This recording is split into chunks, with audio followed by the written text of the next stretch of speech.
Chapter 1034. Li Yi sat in the yard and spent a long time to calm down. He had once reached the peak of his life. Although it was very short and fleeting, he would always remember the feeling at that time.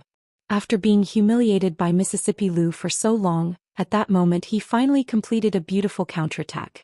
Of course it felt good, but the price he paid was painful. He was chased by Mississippi Lu for a few miles. This time she did not spank his butt again, but directly hit his laughing acupuncture point.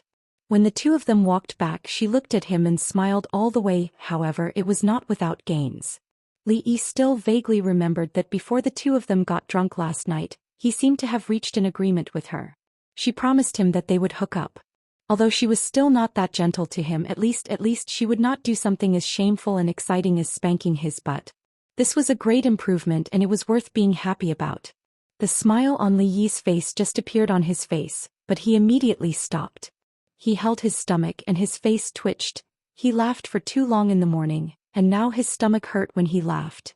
Although he did not know what happened after that and why he ran to Mississippi Lu's bed, this was not important.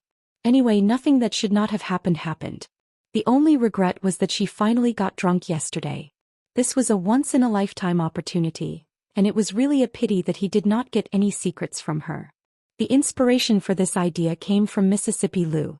Last time when he was drunk, she even asked those virtuous and artistic teachers and said that she already knew all his secrets. She did ask a lot of things, but if he said that he did not have any secrets with her, Li Yi would not believe it. Did she know that he actually came from another world? Did she know why he was always mischievous in front of her? She did not know anything. Xiao Huan walked out of the room and looked at the strange expression on the young master's face. She asked curiously, "Young master, did something happy happen to you this morning?" No. Li Yi would not admit that it was because Mississippi Lu hit his laughing acupuncture point, and he said seriously. Xiao Huan said in disbelief, "But young master smiled the whole morning." No means no. Okay. Xiao Huan did not ask about this matter and asked again, "Then where did young master sleep last night?" Last night. Li Yi thought for a moment and said, "I slept with Fong." Xiao Huan looked at Fong, who came in from outside the door, and asked, "Uncle Fong, right?" Old Fong was taken aback. He looked at Li Yi, then at Xiao Huan, and nodded. "Yes, that's right." Xiao Huan looked at Fong and said, "I haven't asked, Uncle, what you said." "Yes." Old Fong looked left and right, then clasped his hands behind his back and walked away. "Who sent you to my side?" "Uncle Fong, he. Li Yi stared at her and said, "Who sent you to my side?" "Uncle Fong, he. Li Yi glared at her and said, "What's there to ask? You didn't open the door for me last night, so I had to squeeze with Fong. Otherwise, where else could I sleep with the second miss?" Li Yi looked at Mississippi Lu, who came out of the room, and asked, "Don't you think so, Rui?" Mississippi Lu glanced at him and walked straight out of the yard without saying anything. "Oh." Xiao Huan nodded, looked at the yard door, and asked, "But young master, why is the yard door broken?" Li Yi knocked on her head and said, "Why do you have so many questions? Are you 100,000 wise?" He was stunned after he said it. This scene and this sentence, why did it have a sense of déjà vu? Xiao Huan covered her head and said, "Then I won't ask anymore. I'll tell a joke to young master. The second miss asked me to tell more jokes to young master." Li Yi couldn't help shivering and felt a dull pain in his stomach. He covered his ears and said, "I won't listen, I won't listen." Xiao Huan hugged his arm and said coquettishly, "A young master, just listen." "I won't listen." "Then I'll tell my joke." "Young master just won't listen." The little servant girl was not obedient. If the soft approach didn't work, he had to use the hard approach. He pressed Xiao Huan on his thigh and spanked her butt. She never mentioned the joke again and ran away with a red face in her butt. Watching her run away, Li Yi sat in the courtyard and let out a long sigh. People say that a moment of the night is worth 1,000 gold. But 1,000 gold can't buy an inch of time. Time flies like an arrow, the sun and moon shuttle. It's all about the preciousness of the wedding night. 1,000 gold can't buy an inch of time. Time flies like a rice dumpling. But the first time he had the wedding night, he was dragged up the mountain by Mississippi Lu and spent it in a daze. That night he was shocked by Rui breaking the wooden table with her palm. The second time he had the wedding night, he was rolled up like a dumpling and couldn't move. The night of the night was wasted just like that. He must have owed Mississippi Lu a lot of money in his previous life, the kind that even 2,000 gold wouldn't be enough. Rui, Ruoqing and Zimo were really too much. They didn't know when to be modest. Was the wedding night the time to be modest? Kong Rong let them be? This time not only did he not make up for the regret of the wedding night, but he had even more regrets. Li Yi silently swore in his heart that the next time, the time after that, it must be perfect. Thinking of the next time, the time after that, he was a little happy again, and then his stomach began to hurt again. Mississippi Lu walked in from outside and sat opposite him. When Li Yi saw her, his stomach hurt even more and he subconsciously became vigilant. He immediately said, "What are you trying to do? Don't think that you can do whatever you want just because you're beautiful and you can go back on your word. You promised me last night. I promised you last night I won't." Mississippi Lu looked at him and said, "I won't spank your butt and I didn't break my promise." Li Yi thought about it. She didn't break her promise, but her methods were even more ruthless. He really shouldn't have said so much last night. There was a lot of meat on her butt and it was exciting to be spanked. It's over, it's over. Li Yi quickly dispelled this thought from his mind. After spending so much time with Fong, he felt that he seemed to have been infected by him and had become a masochist. Mississippi Lu thought about it, stared at him and said, "I have a question to ask you." "What question do you have again?" Li Yi looked at her and asked warily, then his expression froze. Why did he say again? Mississippi Lu rubbed the space between her eyebrows, stared at him and asked, "Other than this, did I say anything else to you last night?" "Oh, right." Li Yi actually didn't know. He really forgot. Even Rui Lu, the always drunk, had forgotten everything after getting drunk. How could she expect him to remember? Wasn't she thinking too highly of him? Mississippi Lu looked at his expression and asked again, "You really don't remember?" Li Yi shook his head, "I don't remember. It's better to drink less in the future. It's not good for your health and it'll make things worse." "Then it's okay." Mississippi Lu finally felt relieved. She waved her hand, stood up and left. She felt that he said a very rare truth. Don't be greedy when you drink, because when you're drunk, you don't know what you'll say and what you'll do. She actually asked him who was prettier between her and Emmingzu. She actually said, "They don't want it but I want it." She actually asked him the biggest secret that she learned from him that night. She actually slept on the same bed with him for the whole night. Fortunately, he didn't remember any of this. Wait a minute. Li Yi suddenly stood up and a look of realization appeared on his face. He looked at Mississippi Lu and said, I remember everything." Hearing Li Yi's voice, Mississippi Lu stopped in her tracks. Her body stiffened and her heart began to beat wildly, uncontrollably. She turned around, looked at him and asked calmly, "What did you remember?" Her expression was indifferent and her fists, which were hidden in her sleeves, were clenched tightly. Even she didn't realize that her voice was slightly trembling. Of course, Li Yi didn't realize that Rui's voice was trembling either. In his heart he gave him 100 thumbs up for his wit. Opportunities always came to those who were prepared. Without a doubt this was an opportunity. He looked at Mississippi Lu, thought for a moment and said solemnly, "Last night, you said that you'll be gentler to me in the future. You won't speak loudly to me and you won't bully me from time to time. You also said that you'll prepare an expensive gift for me during holidays and birthdays. Also, you said that you'll be nicer to me, that you'll massage my shoulders and back when I'm tired, and cook noodles for me when I'm hungry." Chapter 1035. You have to listen to me in the future. You have to help me when Emmingza bullies me. You can't be on her side. After listening to him for a quarter of an hour, Mississippi Lu closed her eyes and let out a long sigh of relief. She asked, "Anything else?" "Of course. You said Emmingzu." Mississippi Lu's eyes suddenly opened. A trace of panic flashed across her pretty face. Her heart began to beat wildly again. What happened to Emmingzu? You said Emmingzu was too much. How could she bully others like that? Li Yi thought for a moment and nodded. He looked at her and said, "Yes, that's what you said. You said that when we return to the capital, you will personally spank her to avenge me. I promise you that." Mississippi Lu took a deep breath and crossed her arms. She looked at him and asked, "Anything else?" Li Yi thought for a moment and said, "Yes, but I can't remember it now. We'll talk about it when I remember it. You should do what you promised first." He suddenly felt some admiration for himself, so much so that he prostrated himself in admiration. Anyway, Rui was drunk last night. He didn't remember what happened. It was up to him to make up stories. If he didn't have a little conscience, he would directly tell her that she violated his body last night and ask for more compensation and privileges. Second Lady Lu did not speak. Li Yi looked at her and suddenly asked, "You are the chief of the Wulin League. Your words carry enormous weight. What you say is like spilled water. You won't go back on your word, will you?" "No." Mississippi Lu smiled and shook her head. She said softly, "Why would I? I'll keep my word. Are you hungry or tired? Let me massage your shoulders first. Do you want to cook a bowl of noodles for you first?" Happiness came so suddenly that Li Yi couldn't believe it. He suspected that he was dreaming and that he was still lying on the bed with Mississippi Lu. "Let's massage the shoulders first," Li Yi said after some thought. It wasn't until he was lying on the rocking chair with Mississippi Lu's hands roaming around his shoulders that he finally accepted reality. She actually believed it, she really believed it. Li Yi could already imagine the beautiful life in the future. He took a deep breath and said, "I didn't use enough strength, use more strength." Mississippi Lu smiled and said, "Okay." Outside the door, Fong saw with his own eyes that Xiao Huan went out. Only then did he come out from behind a big tree, ready to ask the son-in-law what they were talking about. As a qualified follower, he needed to have this kind of awareness. Even if the son-in-law said that he slept with him last night, he had to convince himself that he wasn't hugging two women last night. It was the son-in-law who was hugging him last night.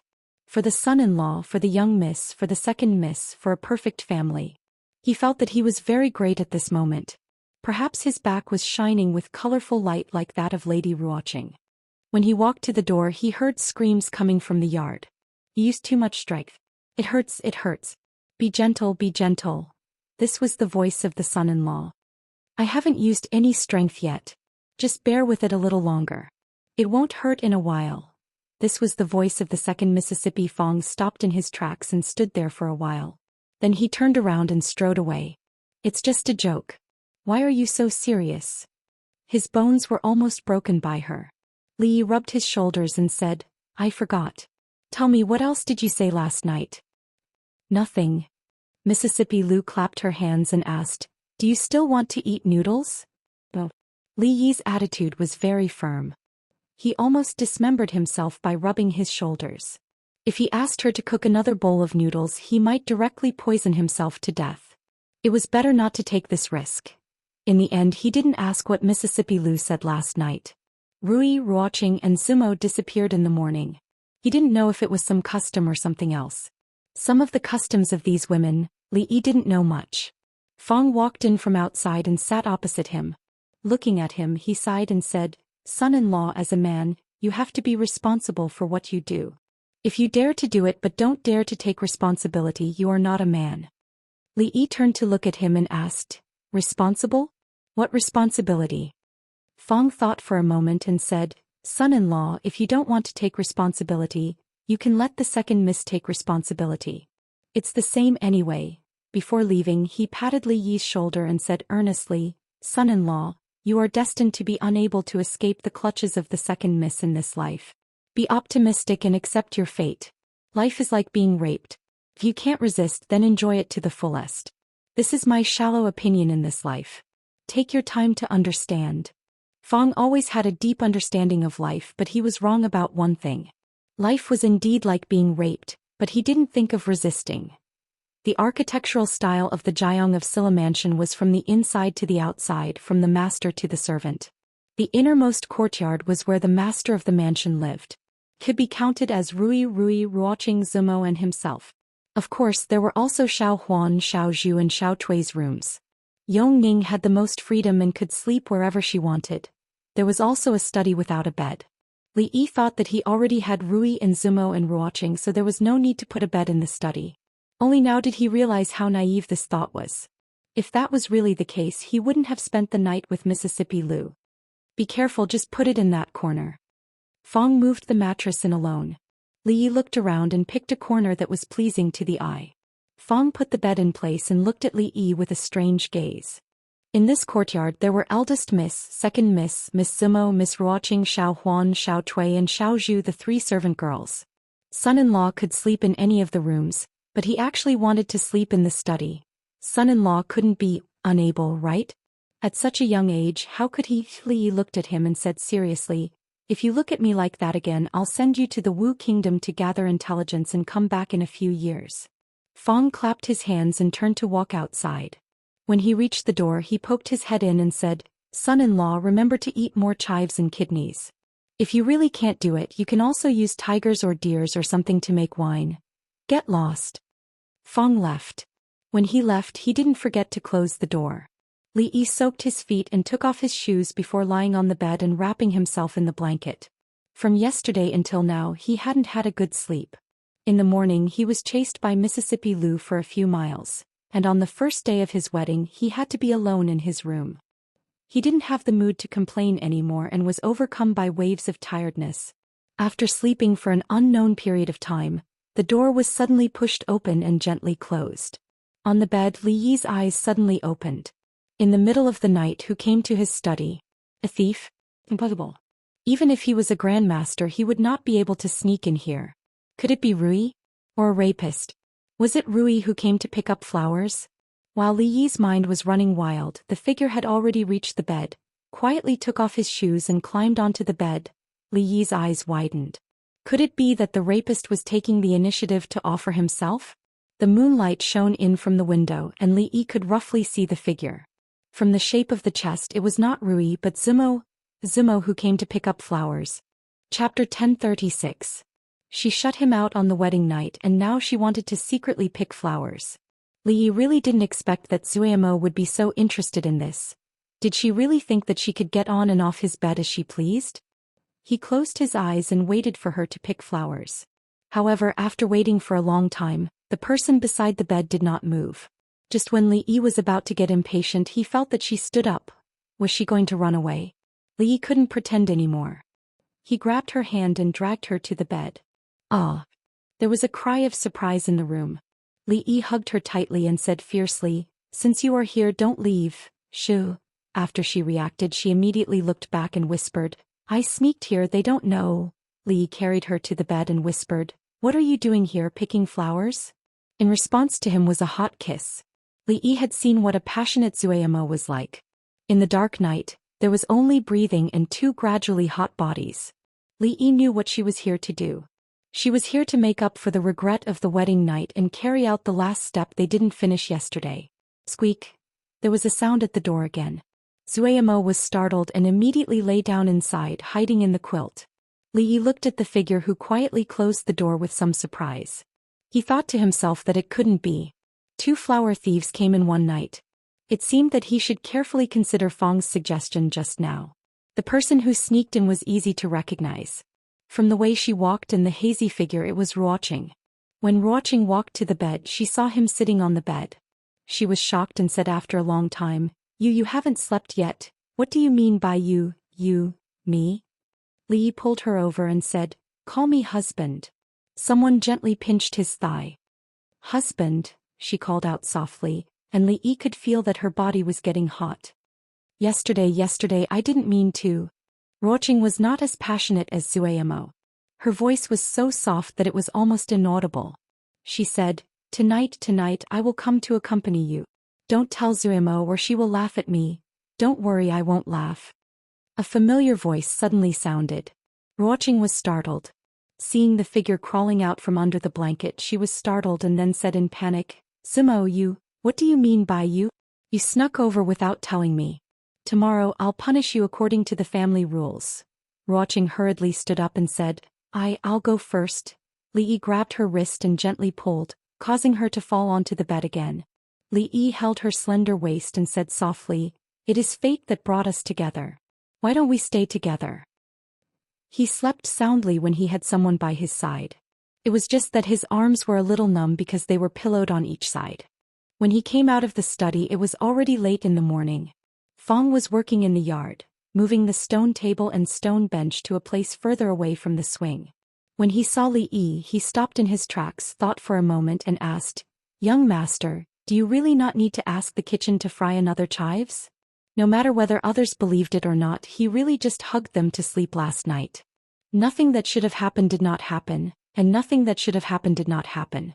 If it was only Zuemo or Ruoqing, the situation would naturally be different. However, the situation last night was special. The two women did not even take the first step, and the second step naturally could not be rushed. That was a matter for the future. Even though he knew that if he made some kind of request they would not refuse for them, this was something that would be unforgettable for the rest of their lives.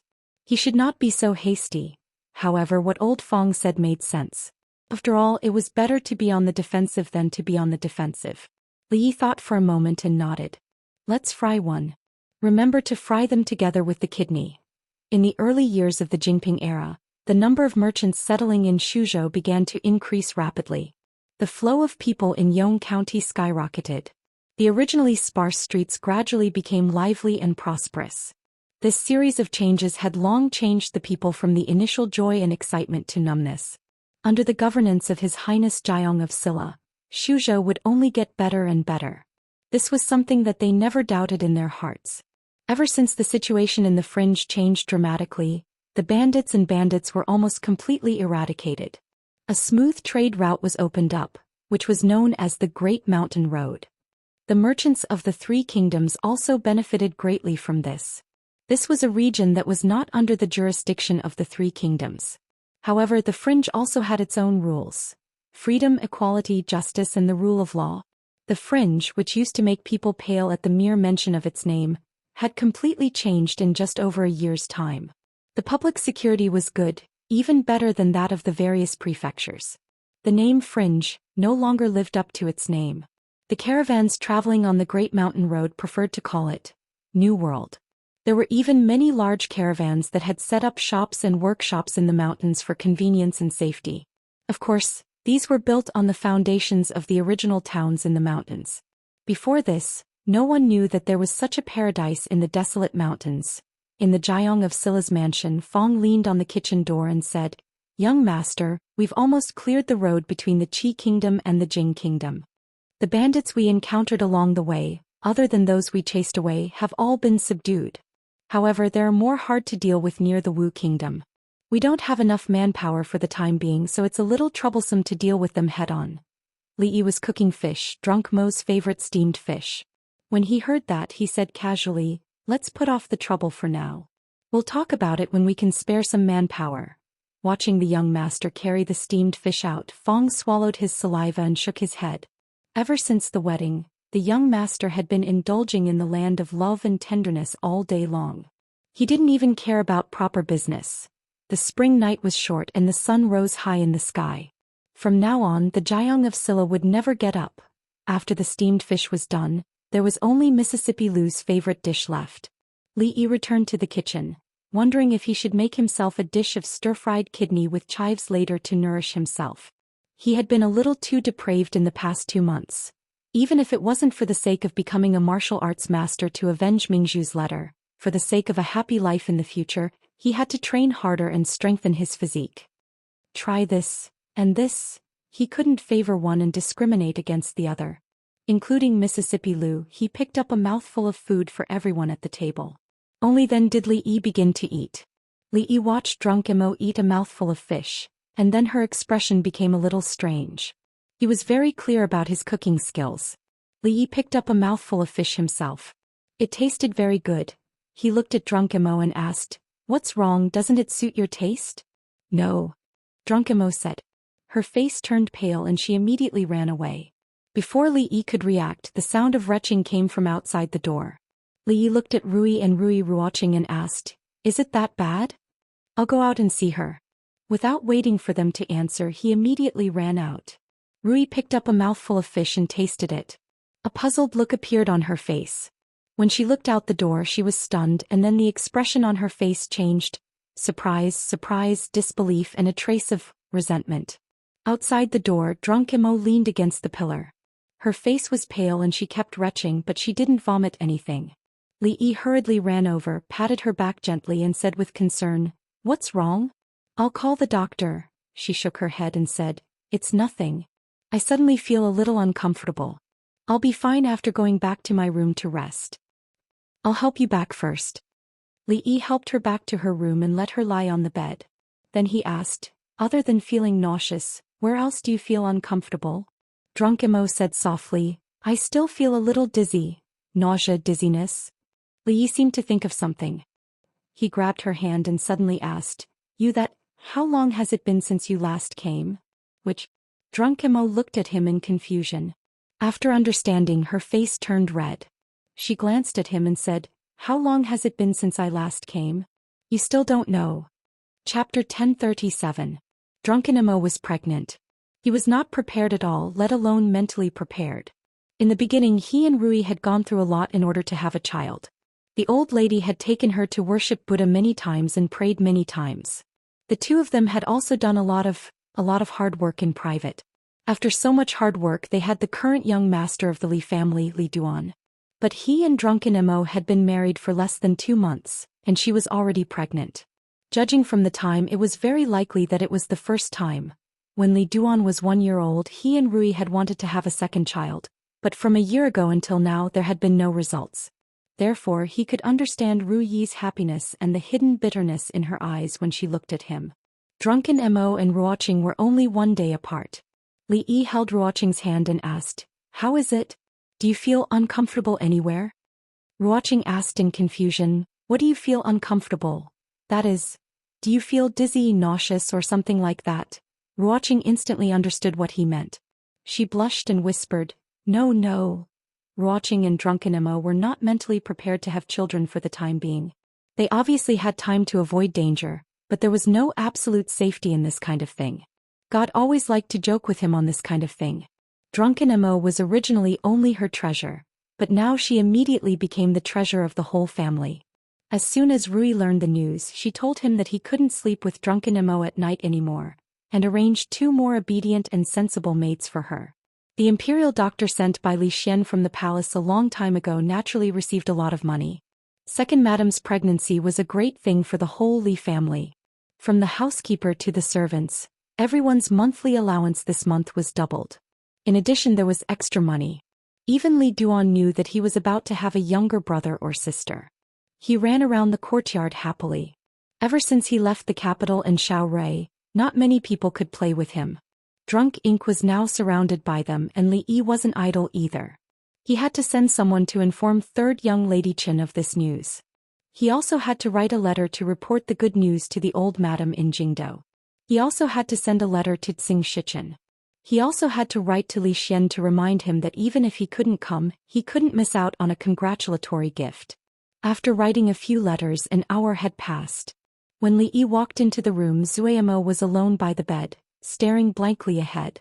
Li Yi sat down beside her and held her hand with a little force. Drunk Ink leaned on his shoulder and whispered, I'm scared." Li Yi put his arm around her shoulder and lowered his head. "I'm here, don't be scared. It's not like you're the one giving birth to the child. Of course you're not scared." Drunk Ink rolled her eyes at him and leaned on his chest. The nervousness on her face faded a little. She blinked and suddenly smiled. "Do you think our child will be a boy or a girl?" Li Yi stroked her hair and said, "If it's a boy, we'll protect you. If it's a girl, I'll protect you and your mother."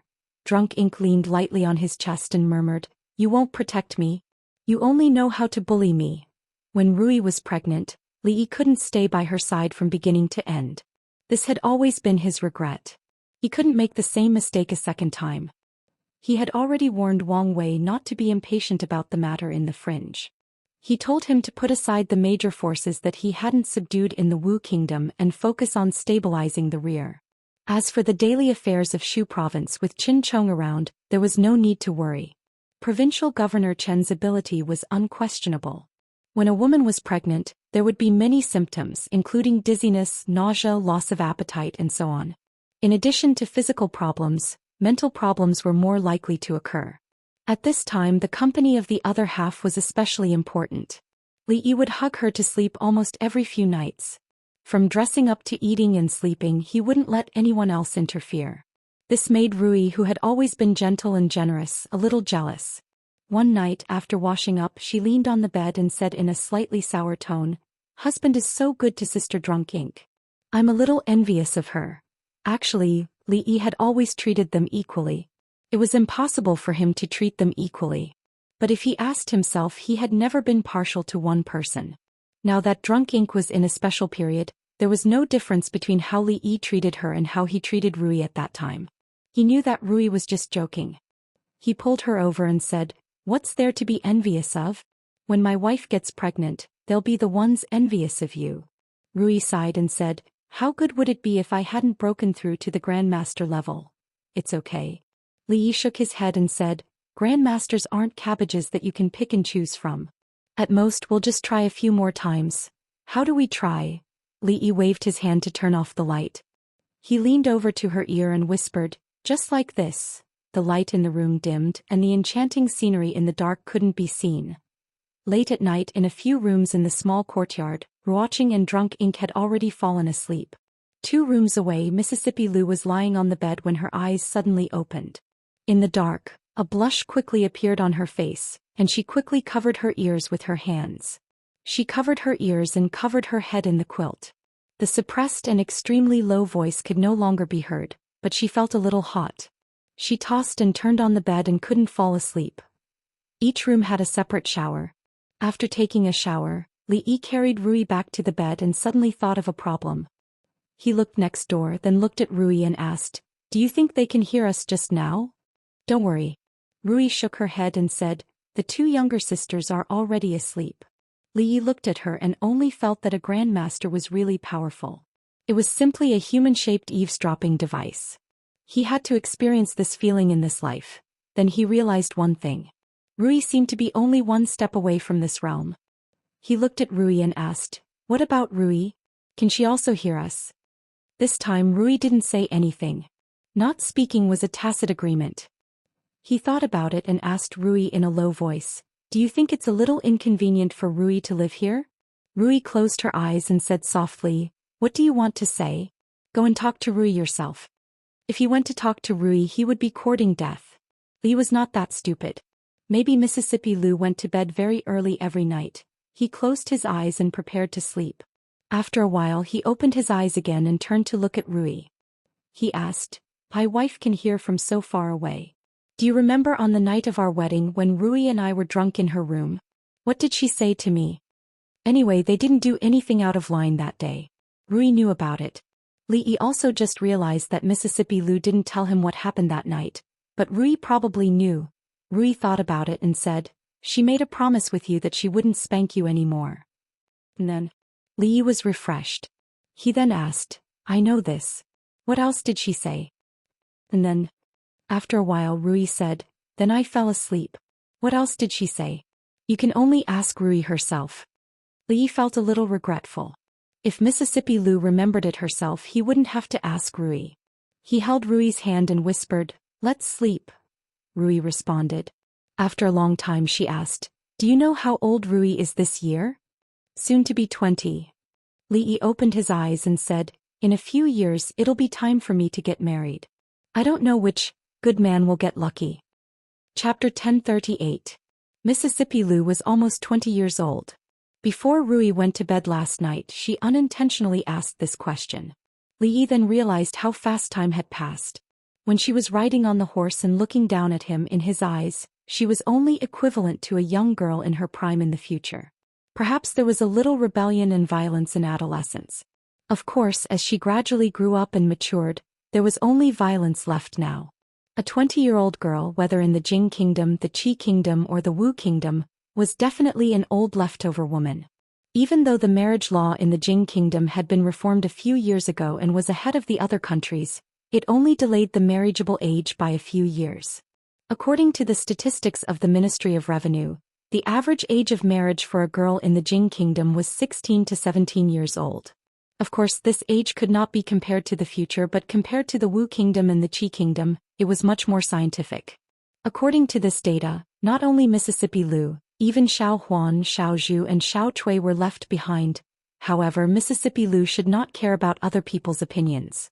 After all, she was a woman who wanted to be the king of the mountain bandits. Now that this dream had not been realized as a heroine and the future king of the mountain bandits, how could she give up her dream because of a romantic relationship? However, what if Rui did not think so? What if she cared about other people's opinions? What if she felt that a man and a woman should get married when they are of age? What if she felt that a romantic relationship was the most important thing? A girl's mind was the most difficult to guess. Sometimes, Li Yi could not even guess what Yong Ning was thinking, let alone Rui. He had to find a chance to ask her. Otherwise he would not be able to put his mind at ease. When a girl grew up, it was indeed worrisome. Mississippi Lu woke up late today, even later than Li Yi. Moreover, his complexion did not look too good.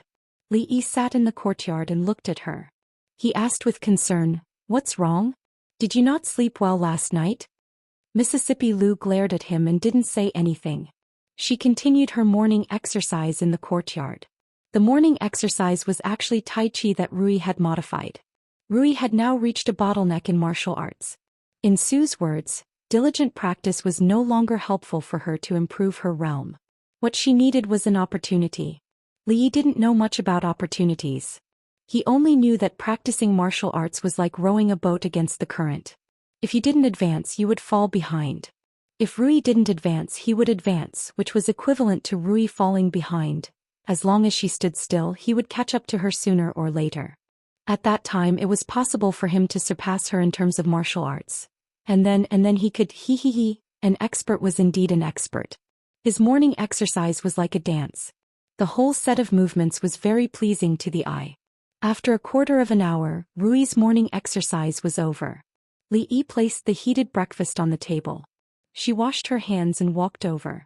Li Yi sat opposite her and watched her eat. Rui usually didn't take the initiative to speak, so Li Yi had to find a topic himself. Li Yi looked at her slightly haggard face and asked, "You always look pale in the morning. Is it because you're not used to living here? Do you want me to move you to another courtyard?" Mississippi Lu took a small sip of porridge and looked up at him. There was a hint of inexplicable meaning in her eyes.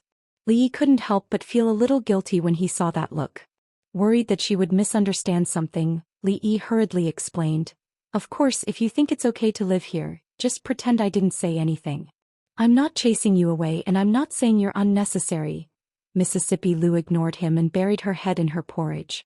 Li Yi thought for a moment and asked, "Rui, you'll be 20 in a few days, right?" And then, Miss Lu glanced at him again and said casually. It was obvious that she was waiting for his next words. "I don't mean anything else." Li Yi shook his head and said, "I just suddenly remembered that when Rui was 20, Dwayner was already born. You're not young anymore. When are you going to get married? Do you have any plans?" Guessing other people's thoughts was not a good thing. Li Yi decided to ask in a roundabout way. After getting an answer from Mississippi Lu, he felt a little more confident. Without waiting for Mississippi Lu to answer, he immediately said, "Of course, I feel that although family is important, a girl should still prioritize her career. You have Lu Meng in your hand and you're in charge of the fringe. You don't have to rush into getting married. Rui and I can support you." Mississippi Lu put down her bowl and wiped her mouth with a napkin. Then she looked straight at him. This made Li Yi feel even more guilty. After some time, Mississippi Lu suddenly retracted her gaze and said, "You're right. I'm already 20. If I don't hurry to get married, I'll be like Li Emingzu in a few years. No one wants me." Li Yi looked at her and murmured, She has someone who wants her." "What?" "Nothing." Mississippi Lu shook her head and said, "I don't want to be like Li Emingzu. Moreover, I have my own hands and feet. I don't need you and my sister to support me." Then she looked at Li Yi and said, "Also, I forgot to tell you that I already have a sweetheart. He's handsome and his martial arts are not bad. He's in Lu Meng. I'll introduce him to you next time." I have a sweetheart."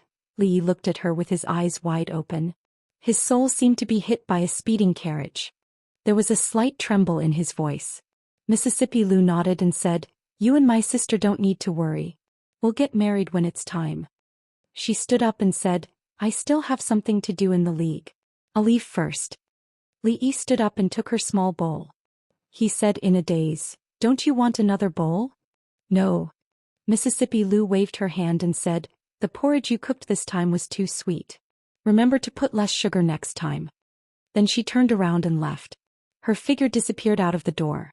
Li Yi held the empty bowl in his hand. His mind was blank. What Mississippi Lu had just said exploded in his mind like thunder. She had a sweetheart. She still wanted to get married. Did she ask for Rui's opinion? Did she ask for his opinion? Men nowadays couldn't be judged on the surface. There were a lot of sanctimonious beasts. What if she met a bad guy? She actually complained that the porridge he cooked was too sweet. He clearly liked eating sweet things. When did she stop liking sweet things?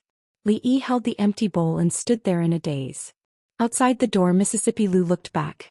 She turned back and the corner of her mouth curled up into an imperceptible smile. "Second Miss, good morning."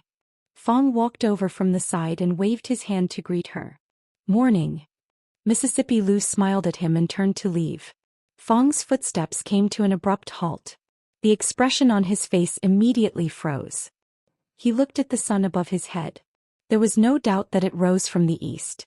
Since the sun did not rise from the west, why did Second Miss smile at him?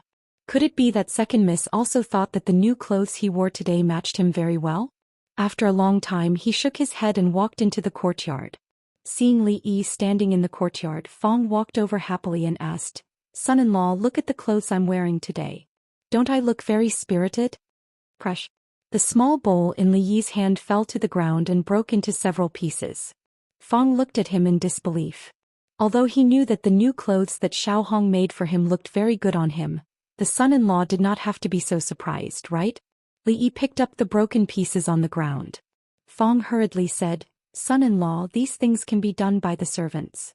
Be careful not to cut yourself." The broken pieces in Li Yi's hand fell to the ground again. "I'll go get the medicinal wine." He looked at Li Yi's finger that was starting to bleed. He closed his mouth and turned to walk to the study. In a room in the inner courtyard, Xiao Huan changed the bed sheets on Second Miss's bed and put a new one on it. She picked up the pillow and patted it but found a thin book under the pillow. Chapter 1039. The young maidservant was curious. The second young miss used to hate studying even more than she did. In the academy, she would often make old Sir Qin so angry that he couldn't breathe for a long time. Later on, old Sir Qin simply didn't let her go. But in the past 2 years, or more accurately after the Lantern Festival 3 years ago, the second young miss seemed to be possessed. Many times she spent more time reading books than practicing martial arts. She and the second young miss learned how to read from the son-in-law. Now she could recognize quite a few words. She shook her head and put the book back, but for some reason she looked at it again. With just one look she froze on the spot and opened her mouth in surprise. She already knew quite a few words, so she naturally knew what was written on the page.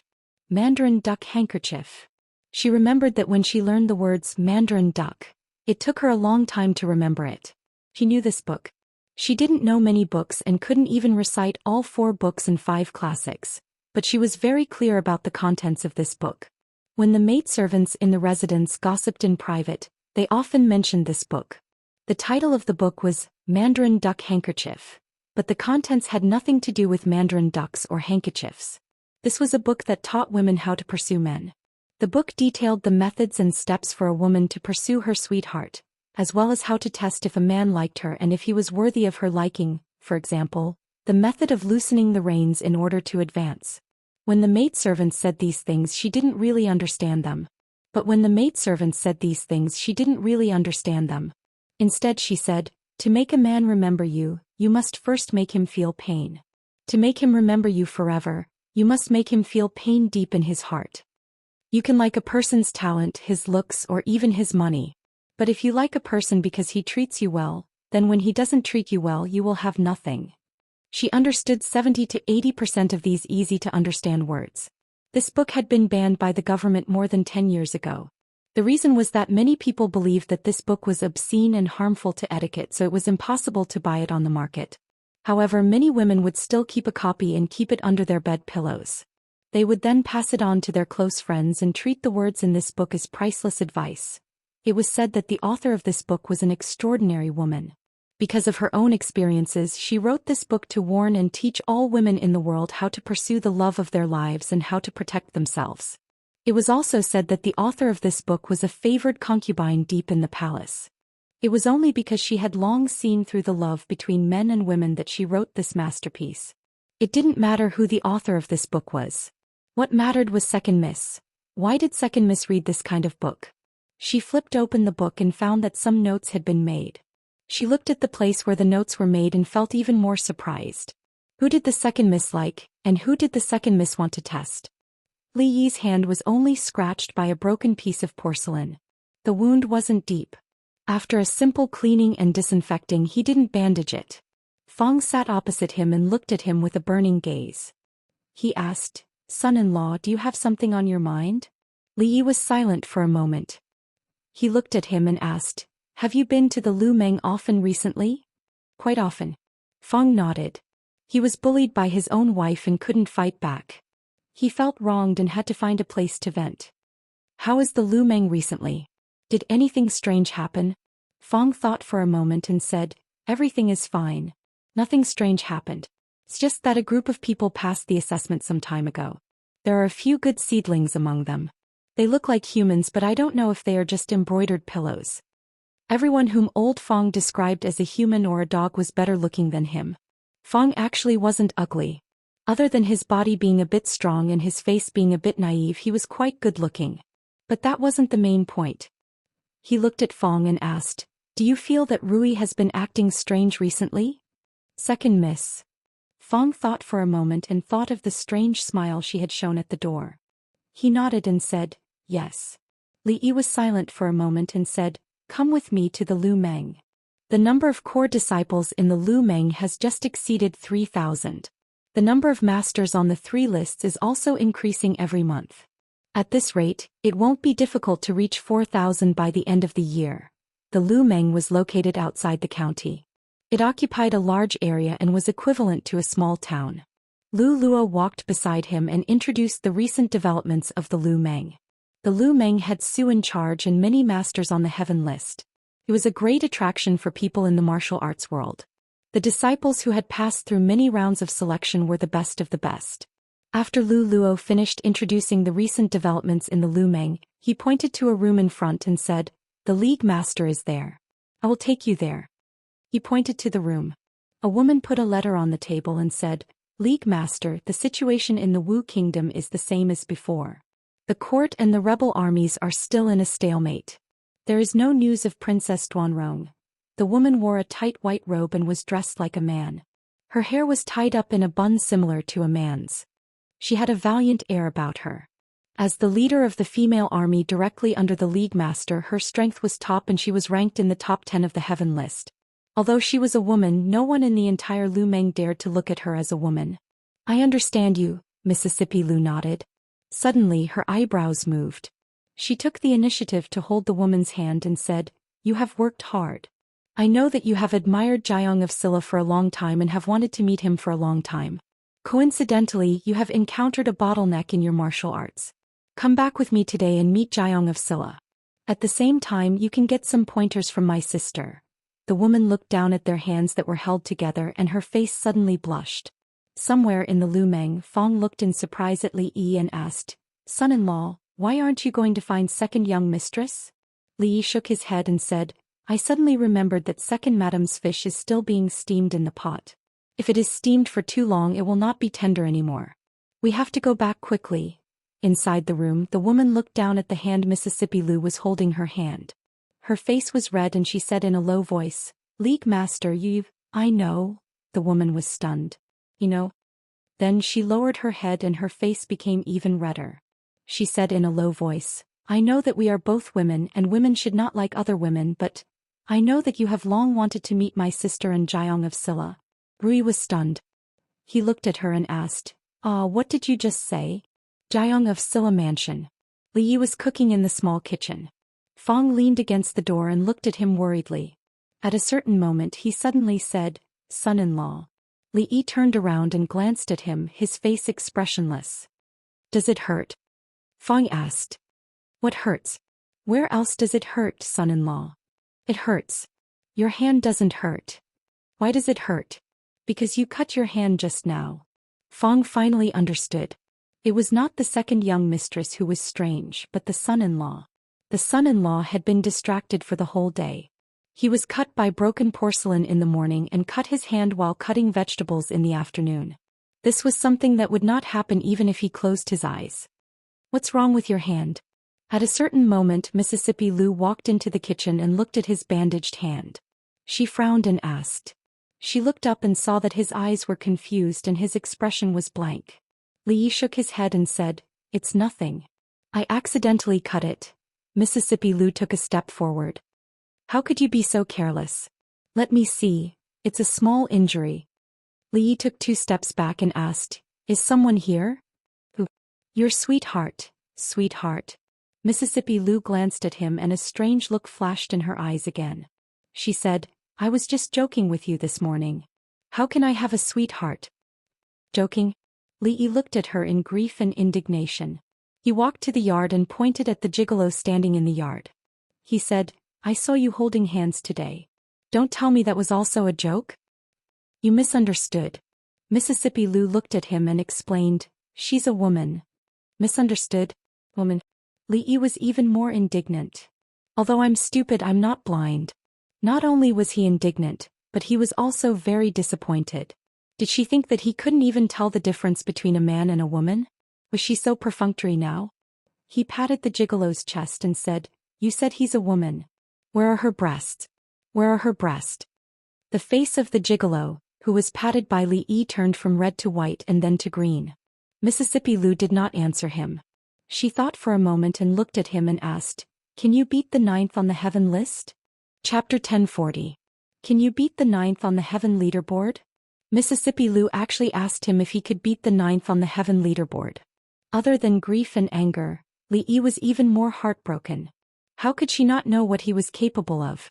The top 10 of the Heaven Road list was a group of perverts that were weaker than her and Mingzhu. He did not lack experts, he did not lack great masters, he did not lack second great uncle who was even stronger than great masters, he even had a cheat that allowed him to level up in his sleep. But even so, he could not beat the 9th on the Heaven leaderboard. As early as 2 years ago, the martial arts master ranking, especially the Heaven leaderboard, had already turned into a sea of blood and corpses. With his current strength, if he was lucky, he could barely enter the top 20. Once the Heaven leaderboard changed from 2 digits to 1 digit, the danger would increase exponentially. The 9th on the Heaven leaderboard was an opponent that he could not fight head-on for now. When Li Yi thought of this, the sadness in his heart could no longer be described with words. Not only did she brush him off, but she also changed the topic. The method she used to change the topic was so unskillful. She really did not love him anymore. Apart from the sadness, Li Yi suddenly became vigilant. Murderous aura, there was murderous aura, strong murderous aura. He looked at the pretty boy beside him whose expression was even more sorrowful than his. He actually wanted to fight with him. Rui snatched his home and he actually wanted to fight with him. Rui looked at the pretty boy, then pointed at Li Yi and said, This is the Royal Highness Jiang of Silla that you always mention. The pretty boy, his chest heaved a few times. His face was flushed and he calmed down a little. He gritted his teeth and said, Nice to meet you, Royal Highness Jiang of Silla. Li Yi glanced at him and asked, What do you mean nice to meet you? The pretty boy was startled and his chest began to heave again. His name is Bai Su. Mississippi Lu pointed at the pretty boy, looked at Li Yi and said calmly, Bai Su ha Bai Su. Why not call him Bai Sha? A gigolo is a gigolo. He looks like a girl, his voice is girly, even his name is so girly, so... Li Yi was startled. He suddenly recalled something. Mississippi Lu seemed to have a subordinate named Bai Su. She was the one in charge of the army of women. Before her, this position was held by Yanglia King. This showed how much Mississippi Lu trusted her. Li Yi looked at the pretty boy who was glaring at him. She had no beard, no Adam's apple, pierced ears, a feminine voice and a feminine face, because she was a woman. He then looked at her chest. Although it couldn't be called a chest when she stood next to Rui, it did seem to protrude a little more than his. Li Yi felt that he was really blind. 9th on the heavenly roll. Indeed, one could not judge a book by its cover. Strength and breasts were not necessarily proportional. An extremely awkward expression surfaced on his face. Hey young Miss Bai, how are you? Bai Su snorted coldly. What's good about it? Everything was good except for her chest. Li Yi didn't know that a woman's chest could be so flat. Otherwise he wouldn't have recognized it wrongly. It seemed that it was not entirely impossible that Hua Mulan had been in the army for so many years without being discovered. Li Yi glanced at her and realized that she was still looking at him with her teeth clenched. This young Miss Bai was pretty, but her temper wasn't very good. Why did she bear grudges so easily? Mississippi Lu explained, Bai Su used to admire you. So, I brought her back today to let her meet the legendary Royal Highness Jiang of Silla. There were many women who admired him in the Jing Kingdom and the Qi Kingdom. Everyone knew that Royal Highness Jiang of Silla was handsome and well-versed in both literature and martial arts. Unfortunately, there would be one less today. After Bai Su glared at him fiercely for a few times, He went to find Rui to ask questions about martial arts while Rui stayed behind. Mississippi Lu looked at him and said, "Let me see what's wrong with your hand." Oh. Li Yi rejected her decisively. She said she wanted to see it, he would see it. She said she had someone she liked, he would have it. If she said she didn't have it, he would lose face. If he agreed to these small things easily, he couldn't guarantee that she wouldn't ask for more in the future. Should he agree or pretend to resist before agreeing? "Will you give it to me?" "No." "Forget it then." Second Miss Lu shrugged her shoulders, then looked at him and said, "I lied to you this morning. How could I have a sweetheart? Swear." "Okay, I swear." Second young Mistress Lu raised her hand and said, "If I have a sweetheart, I will make him choke when eating, choke when drinking water, choke when eating fish, and choke when eating raccoons without seasoning packets." Mississippi Lu was very sincere in making such a vicious oath. However, she felt cold all over. Maybe she caught a cold because she didn't sleep well last night. She actually joked with him about such an important thing. Was this something she could joke about? In the past, Rui was as cold as ice and would draw her sword at the slightest provocation. But now she had learned from some bastard to be so naughty, making jokes that shouldn't be made. His poor hand had been injured twice in one day. Li Yi walked towards the kitchen. He waved his hand casually and said, "It's okay. I just accidentally cut myself." Bang! His hand accidentally hit the door frame, and the gauze that was no longer bleeding was immediately stained red. Li Yi felt that he should look at the almanac or find a monk or a Taoist priest to calculate whether he had been in trouble recently. He actually experienced 3 bloody disasters in one day. Miss Lu walked over quickly and grabbed his hand. She looked back at Fong and said, "What are you waiting for? Hurry up and get the gauze and medicinal wine." Fong immediately reacted. This was the 3rd time he had taken these 2 things today. Watching Mississippi Lu take off the gauze and open the medicinal wine, Li Yi hurriedly said, "I'll do it myself."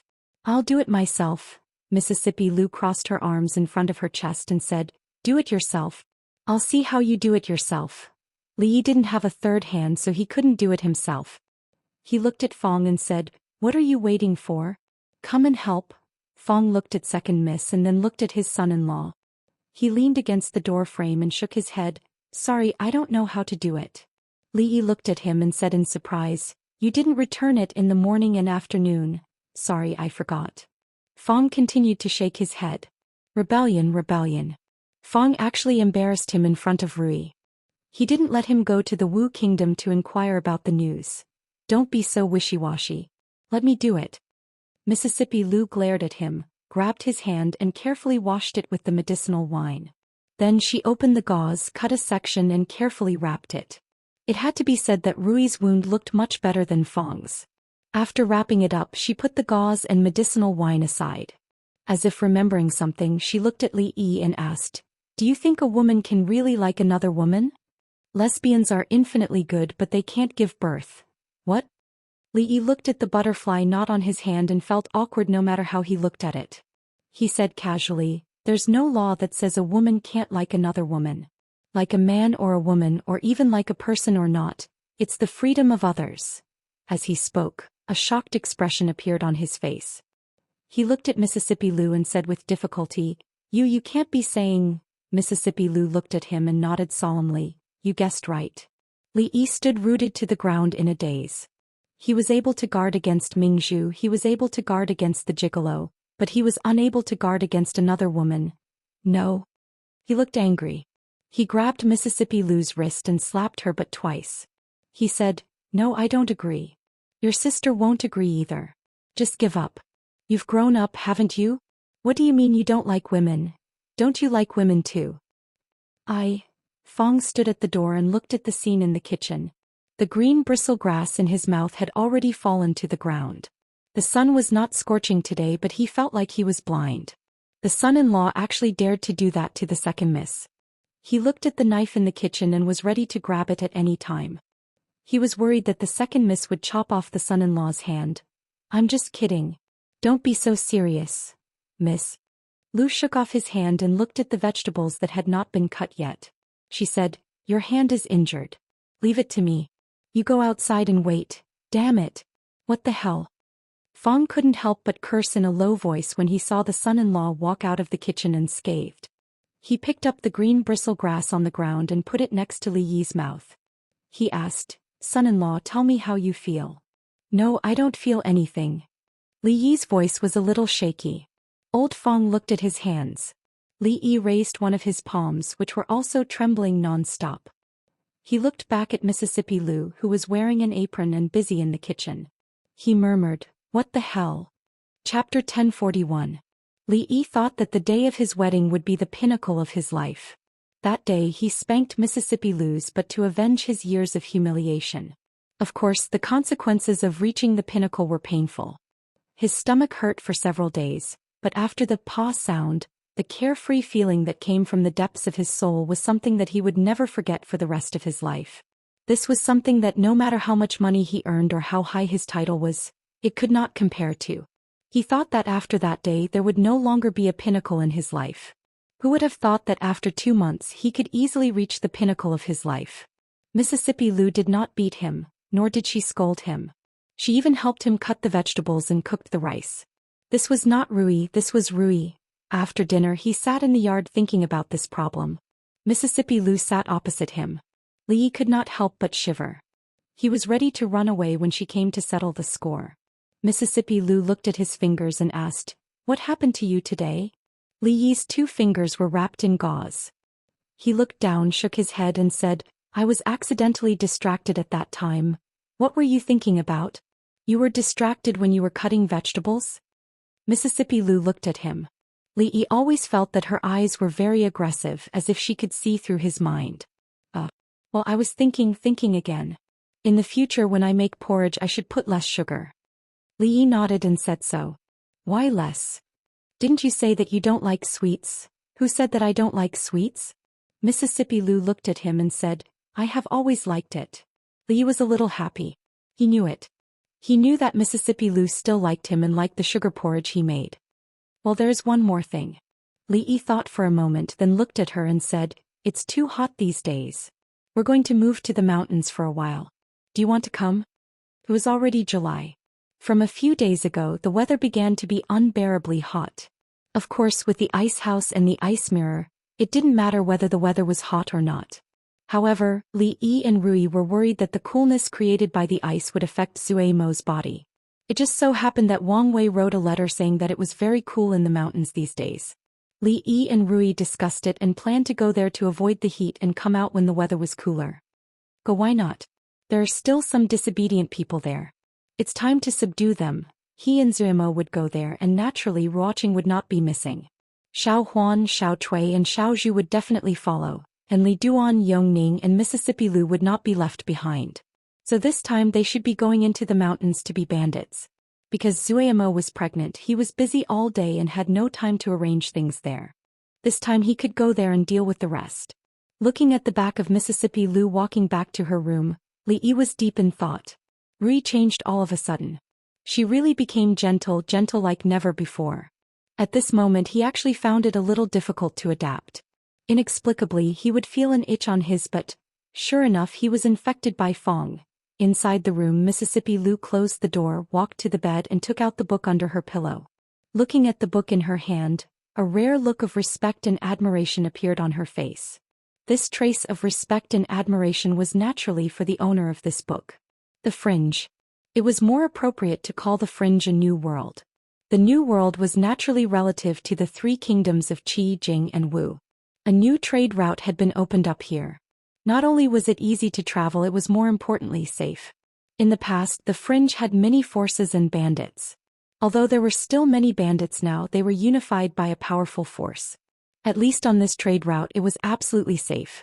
Commander Wang Wei, who had already fulfilled his childhood dream and had even surpassed his initial thought of making a name for himself and showing that tigress, stood on the top of the mountain. The mountain wind made his clothes flutter in the wind. He rubbed his bald head out of habit and couldn't help but feel a sense of lofty sentiments. A figure came along the mountain path and said in a low voice, "Commander, His Highness is here." "Where are we now?" "We've reached the stockade." "Bastard, why didn't you say so earlier?" The commander's temperament that Wang Wei had painstakingly put on disappeared in an instant. He ran down the mountain. The reason why Li Yi chose to stay here for the summer was that after several years of construction, apart from the inconvenient transportation, this place was even more prosperous than Yong County town. Of course, for strategic reasons, to avoid the possibility of being surrounded by the army in the future, the road up the mountain could not be very convenient. Almost every mountain was easy to defend and difficult to attack, and there were also sufficient retreat routes. In terms of these, no one knew better than these bandits. The mountain was indeed much cooler than the prefecture city. The air was fresh and the scenery was beautiful. Rui and Rui had grown up in the mountains, but it was the first time that Ruoqing and Drunken Emo had seen such a city in the mountains. Li Duan and Yongning were also full of novelty. They were full of energy and did not look tired at all. Although Wang Wei looked a little fierce, his mind was rare and he knew how to persist in doing things. He had a kind of energy that would not turn back until he hit the wall, and if he hit the wall he would continue to stride forward. Most importantly, in terms of being a bandit, he was very talented. It was said that his ancestors had bandit genes, so he managed this place in an orderly manner. He also built a prince's residence here. Although it was not as big as the Jiang of Silla's residence in Yong County, it was still the most magnificent building here. Could be said that he was very thoughtful. When they walked on the Bluestone Street, two people came from a distance with a man in custody. Li Yi looked at the three people passing by and asked, "This is?" After Wang Wei went forward and asked, he came back and said, "These guys, they don't use the latrine. They always like to relieve themselves at the street corner. They don't change their ways, so I have to lock them up for 3 days before letting them out." Wang Wei actually liked to relieve himself anywhere in the past. Everyone was not particular and there could be latrines everywhere in the mountains. But now that the prince was here, if these people made this place stinky, how could he, Commander Wang, put his face? Therefore a few days ago he issued a death order. In the future, everyone's 3 urgent needs must be solved in the latrine. Those who disobeyed the order would be locked up and served. Li Yi could understand his approach. Most of the people here were bandits and they were used to being careless. When they were in the mountains, they were used to relieving their physiological needs anywhere. But it was really not possible here. On such a hot day, if everyone peed outside, the smell could be imagined. But thinking about it carefully, there was still a big loophole in this solution. Li Yi thought about it and asked, "Is it useful to lock them up?" "It's useless." Wang Wei shook his head with a bitter smile and said, "These guys are used to being casual. They have always been like this. They would rather solve it outside the latrine than go in." Li Yi waved his hand and said, "Since it's useless, there's no need to lock them up. If the punishment for urinating and defecating anywhere was not to work and still have food and drink, then this punishment was no different from a reward." Wang Wei was still too straightforward. If it was Fong who was the traitor, then the problem of urinating and defecating anywhere in the stronghold would have been solved long ago. Wang Wei was startled and looked troubled. "But Your Highness, we can't just ignore it." Li Yi shook his head. "Ignore it? Who said I don't want to?" Wang Wei turned his head and looked at the indifferent expression of His Highness. Suddenly he felt a chill in his heart. In the confinement room, a man was brought in. He turned his head and said with a smile, "Old Wang, remember to bring me some beef noodles from Lu Ji's for dinner. Add more beef and more noodles. Add more chopped green onions and coriander." After saying that, he lay down on a bed in the corner and stretched comfortably. He put his hands behind his head. Boss Wang was really something. He just couldn't hold it in and had to be locked up for 3 days. However, 3 days was fine. 3 days was pretty good. He didn't have to work for 3 days and he wouldn't starve. Never in his dreams would he have thought that there was such a good thing in this world. When he was released 3 days later, he would come back. As he was thinking about this, the door of the confinement room opened from the outside. A bald man stood outside and looked at him. He said, "Come out." "So soon?" He sat up from the bed with a hint of regret on his face. Could it be that Boss Wang had gone back on his word? However, the bald man didn't let him leave. Instead, he brought him to another place. Through the window he could see more than 10 children sitting in seats with their hands behind their backs. They were swaying their heads along with an old man in front of them. He was a little confused. This was a school. He always felt that building a school in the stronghold was unnecessary.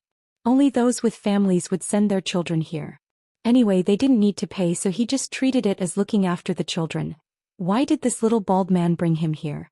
To see which brat didn't study hard and beat him up? Chapter 1042.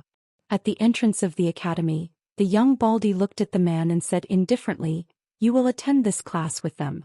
If you can pass the exam for this class, then you can leave. If you can't pass, then you can only eat steamed buns and drink water today. If you can't pass today, then in the next 2 days, you will have to pass 2 more exams." The man was stunned. Like most of the people here, he had never been to school and didn't know a word. When he heard the old man shaking his head and talking, he dozed off. He didn't even know how to hold a brush. What kind of exam was this? He just peed. Was there a need to be like this? He pursed his lips, looked at the bald man and asked, "What if I still can't pass tomorrow?" "If you still can't pass."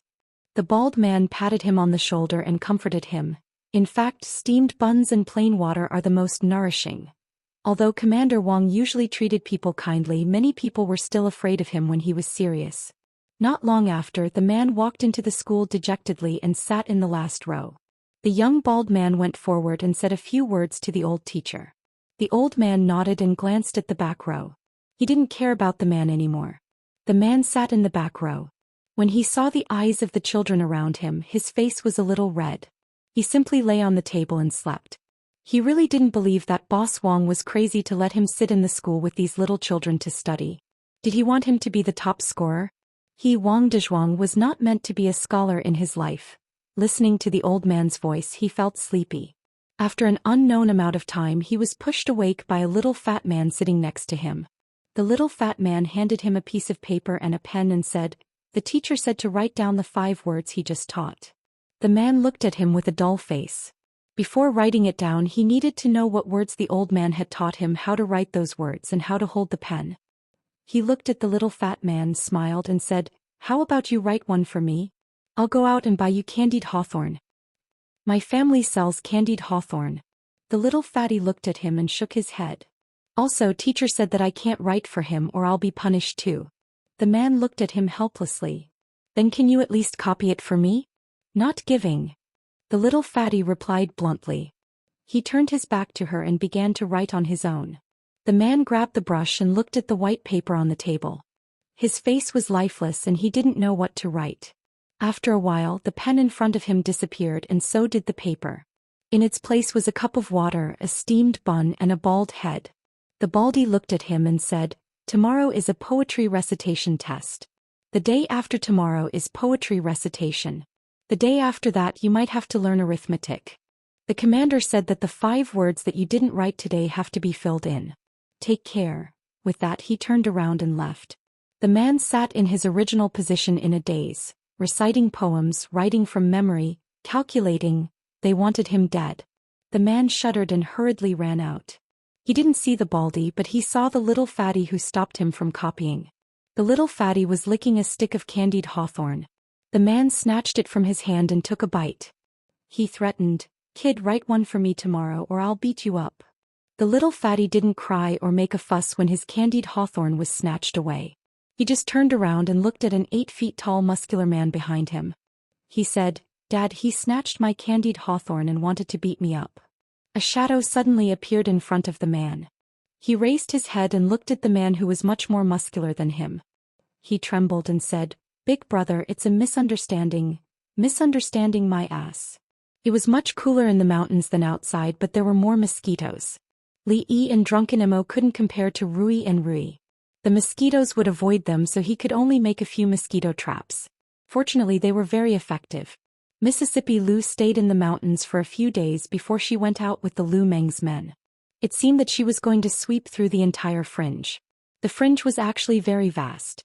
They had only opened a trade route from the Qi Kingdom to the Jing Kingdom, cleared all the hidden dangers around the trade route, and had just started to advance to the periphery.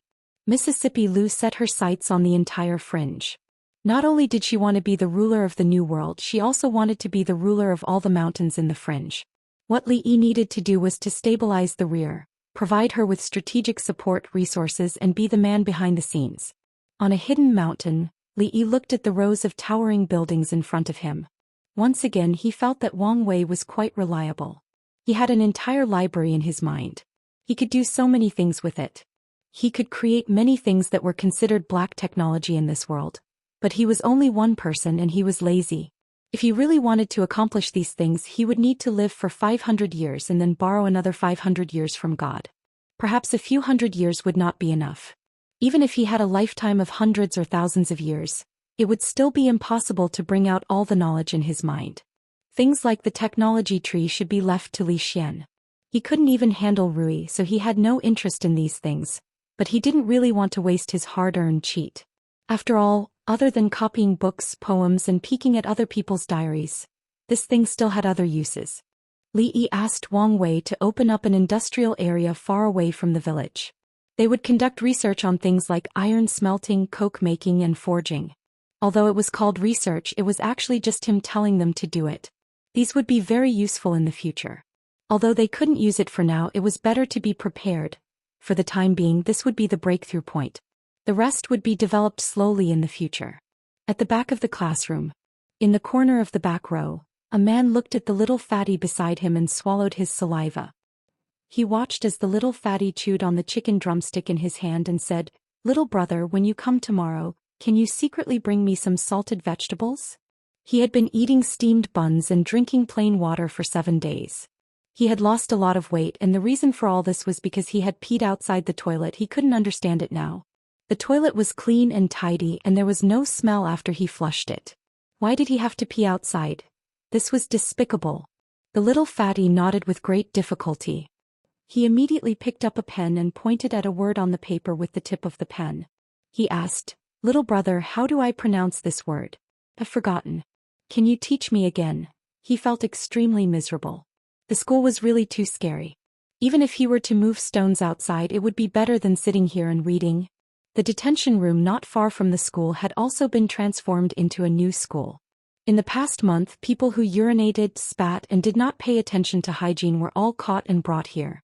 Here they didn't have to move stones, pave bridges, or repair roads. They didn't have to do anything. They could spend their days swimming in the sea of knowledge, experiencing the joy of reading. I passed. I can go out now." Suddenly, a person rushed out from inside and stood on the street looking like a madman. After laughing, he looked down at his hands with a pained expression. These were a pair of hands used to chop people, but they had been used to write for the past few days. He wrote non-stop all night, and if he couldn't finish, he could only eat steamed buns and drink plain water. He wasn't even given a salted vegetable. Suddenly, a few hands reached out from the window. Someone exhorted loudly, brother, come back. Stay for another 2 days and teach us too." That person stood on the street and laughed maniacally. "Even if I die outside, starve to death, suffocate to death, or jump off the mountain to my death, I won't go back." In a room somewhere in the stronghold, Commander Wang touched his bald head. He was surprised to find that in the entire stronghold, there hadn't been a case of people urinating, spitting, and littering everywhere for a long time. In the short span of half a month, this problem that had been troubling him for years had actually been cured. Chapter 1043. The group of people who were used to using the sky as their blanket and the earth as their bed, and eating, drinking and defecating on the bed suddenly became particular. No one peed or spat on the ground anymore. The village looked brand new. Wang Wei was once again impressed by His Royal Highness Jiang of Silla's wisdom. Setting up a school in the stockade was indeed useful. In the past he had thought that it was superfluous. Now it seemed that people who had been educated were indeed different. Those guys had only been in the school for a short period of time, but they had already become civilized and polite. When his child was born and grew up, he would also send him to the school and let the teacher teach him well. Li also heard about this from Wang Wei. He felt a little regretful. His subordinates were a group of boorish men. They would pick up a knife and cut people without hesitation, but when he asked them to pick up a pen and write, it was like asking for their lives. He gave them a free chance to improve themselves and surpass themselves, but none of them cherished it. Ning Yuan was unwilling to go back to the school even if he moved stones to build bridges and roads. This made it impossible to implement the other ideas that Fong gave him. For example, they could be confined for half a month and sent food and water every day, but there was no toilet in the confinement room. Anyway, they were used to doing it on the spot. Another idea was to erect a monument in front of the village and engrave their names and heroic deeds on it for future generations to admire. Or, forget it, it was too disgusting, no more examples. No one was willing to study. Even if they had to hold their urine to death outside, they were unwilling to go back to the school. Perhaps they had already realized that there was no end to learning and that it was still possible to repent. But this also exposed a major problem. He was very short of high-end talents under his command. Just look at second Miss Liu in the past and you can see how much martial artists despised reading, not to mention those bandits. To put it bluntly, they were just a bunch of unruly people. They could swarm up and shout to kill, and they had some strength in repairing bridges and roads. However, when it came to management or charging and breaking through enemy lines according to rules, they were far from being good at it. This was not what Li Yi wanted to see, nor was it what Mississippi Liu wanted to see. Mississippi Liu had left half a month ago to occupy more mountains. Before she left some of Lu Meng's people here to train Wang Wei's men. If it wasn't for the fact that life was really tough, no one would be willing to become a bandit. Many people were ordinary people before they became bandits, and they also had families to support them. After being subdued, some of them relied on their own efforts to earn a family business and brought their families here. Now this place was no different from an ordinary town. Li Yi selected a group of people who were educated and tried to cultivate some talents in other fields. Currently he focused on industrial fields such as machinery and materials. Of course, he didn't need them to come into contact with advanced things. As long as he explained some simple theories, they would be able to understand and put them into practice. At this time he started to miss Zhou Xian.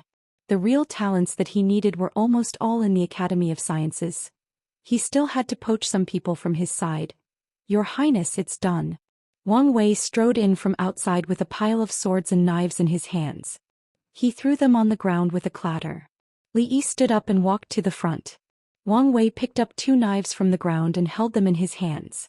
He said, "Your Highness, look. This is an ordinary knife and this one was just made by them." He waved both his hands at the same time. With a clang, sparks flew everywhere. The knife in his right hand was undamaged, but the one in his left hand had an obvious chip. Clang. He slashed twice again. The knife in his left hand broke into 2 pieces, but the one in his right hand was still intact. Fong, who had just walked in from outside, stared at the knife in Wang Wei's hand. His eyes lit up and he muttered, "Treasure, treasure." Wang Wei looked at him and said generously, "You like it? If you like it, I'll give it to you." He handed the knife to Fong, but Fong did not take it. A hint of vigilance appeared on his face and he said, "What do you want? I can't afford to offend that tigress of yours. You didn't play cards with me yesterday. You'd better find another reason to fool her." "Oh, I didn't go back. What reason do I need? I'm not you even afraid of your wife. If you have the guts, say this again in front of her later. Why should I listen to you?" Li Yi ignored these 2 guys who were unwilling to admit the truth. He picked up the 2 swords from the ground and carefully examined them. After the improvement of the smelting and forging methods, the quality of the steel had indeed improved a lot.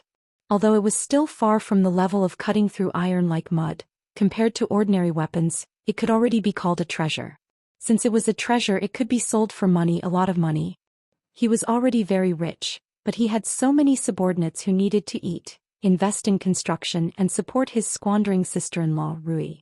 When it came to things like money, the more the better. Rui's autumn water was a good sword. In terms of sharpness and toughness, it was not comparable to the one in his hand. However, that sword must have been forged by a skilled master craftsman after thousands of tempering. Although it could be sold for a very good price, the cost was not low. Mass production was different. The technological reform and cost reduction allowed them to easily create divine weapons in the eyes of ordinary people. This was not a divine weapon, it was all money. In the Jing Kingdom, the richest people were in the capital. In the Qi Kingdom, the richest people were in the capital. After pondering for a moment, Li Yi felt that it was time to let those foreign merchants from the United Kingdom of Great Britain and Northern Ireland out. No, I almost forgot. After the incident with Lioli, whether in the Qi Kingdom or the Jing Kingdom, if those foreign merchants dared to show up, they would be caught and dismembered immediately. This time he changed the method. He sat down at the table again and began to write to Zhou Xian. Hibiscus Garden, the capital. Zhou Xian held a dagger in his hand. He easily cut a few holes in the long saber of the opposite guard. He nodded with a satisfied look on his face. After sending so many gifts, that stingy guy finally knew to return the favor. This dagger was not bad. It was extremely sharp and exceptionally tough. Even the treasures in the palace could not compare to it. It could be called a divine weapon. It could be said that he was considerate. However, he soon realized a problem. This dagger was forged by him. In other words, he had mastered a new forging method. He did not tell me. I have done everything for him, but he kept it from me. There was a look of indignation on his face. If it were not for the heavenly weapon, he would not have ordered for him to find the best blacksmith in the Jing kingdom. At some point the guard behind him bowed slightly. "Greetings, Your Highness." Two women walked side by side from afar. The younger one on the left looked at him and asked, "Brother, did Sir send another letter?" Li Xian looked at Xianxia, who had completely lost her innocence and naivety. He smiled and said, "Not only did he send a letter, come and take a look at this." He showed off the sharpness of the dagger in front of Mingzu and Xianxia. He said in a boastful tone, "Although this dagger is a little short in terms of sharpness, even the treasures in the palace could not compare to it. It can be called a priceless divine weapon." After saying that, he seemed to have thought of something. He pointed behind him and said, "He brought you a gift too. Go open it." The two women walked over slowly and opened the two long brocade boxes on the table behind him. After being stunned for a while, they turned their heads at the same time and looked at the dagger in Li Xian's hand. Li Xian was stunned. He then smiled and said, "If you like this divine weapon, I can lend it to you for a few days. But remember to return it to me. I still need to use it for research." Xianxia closed the brocade box discreetly. She shook her head and said, "It's fine, you're welcome. I will ask him to give you two next time." Li Xian walked over and asked in confusion, "What did he give you?" "It's nothing." Xianxia shook her head and picked up the brocade box. She said, "Brother, I still have something to do in the academy. I will leave first." The brocade box was too long. It was at least 4 feet long. When she turned around, she accidentally knocked over the other one. The box landed on the ground. When the lid was opened, the thing inside the box was revealed. It was a long sword. The sword was more than 3 feet long. The hilt of the sword was carved into a lifelike phoenix. The scabbard was carved with complicated patterns.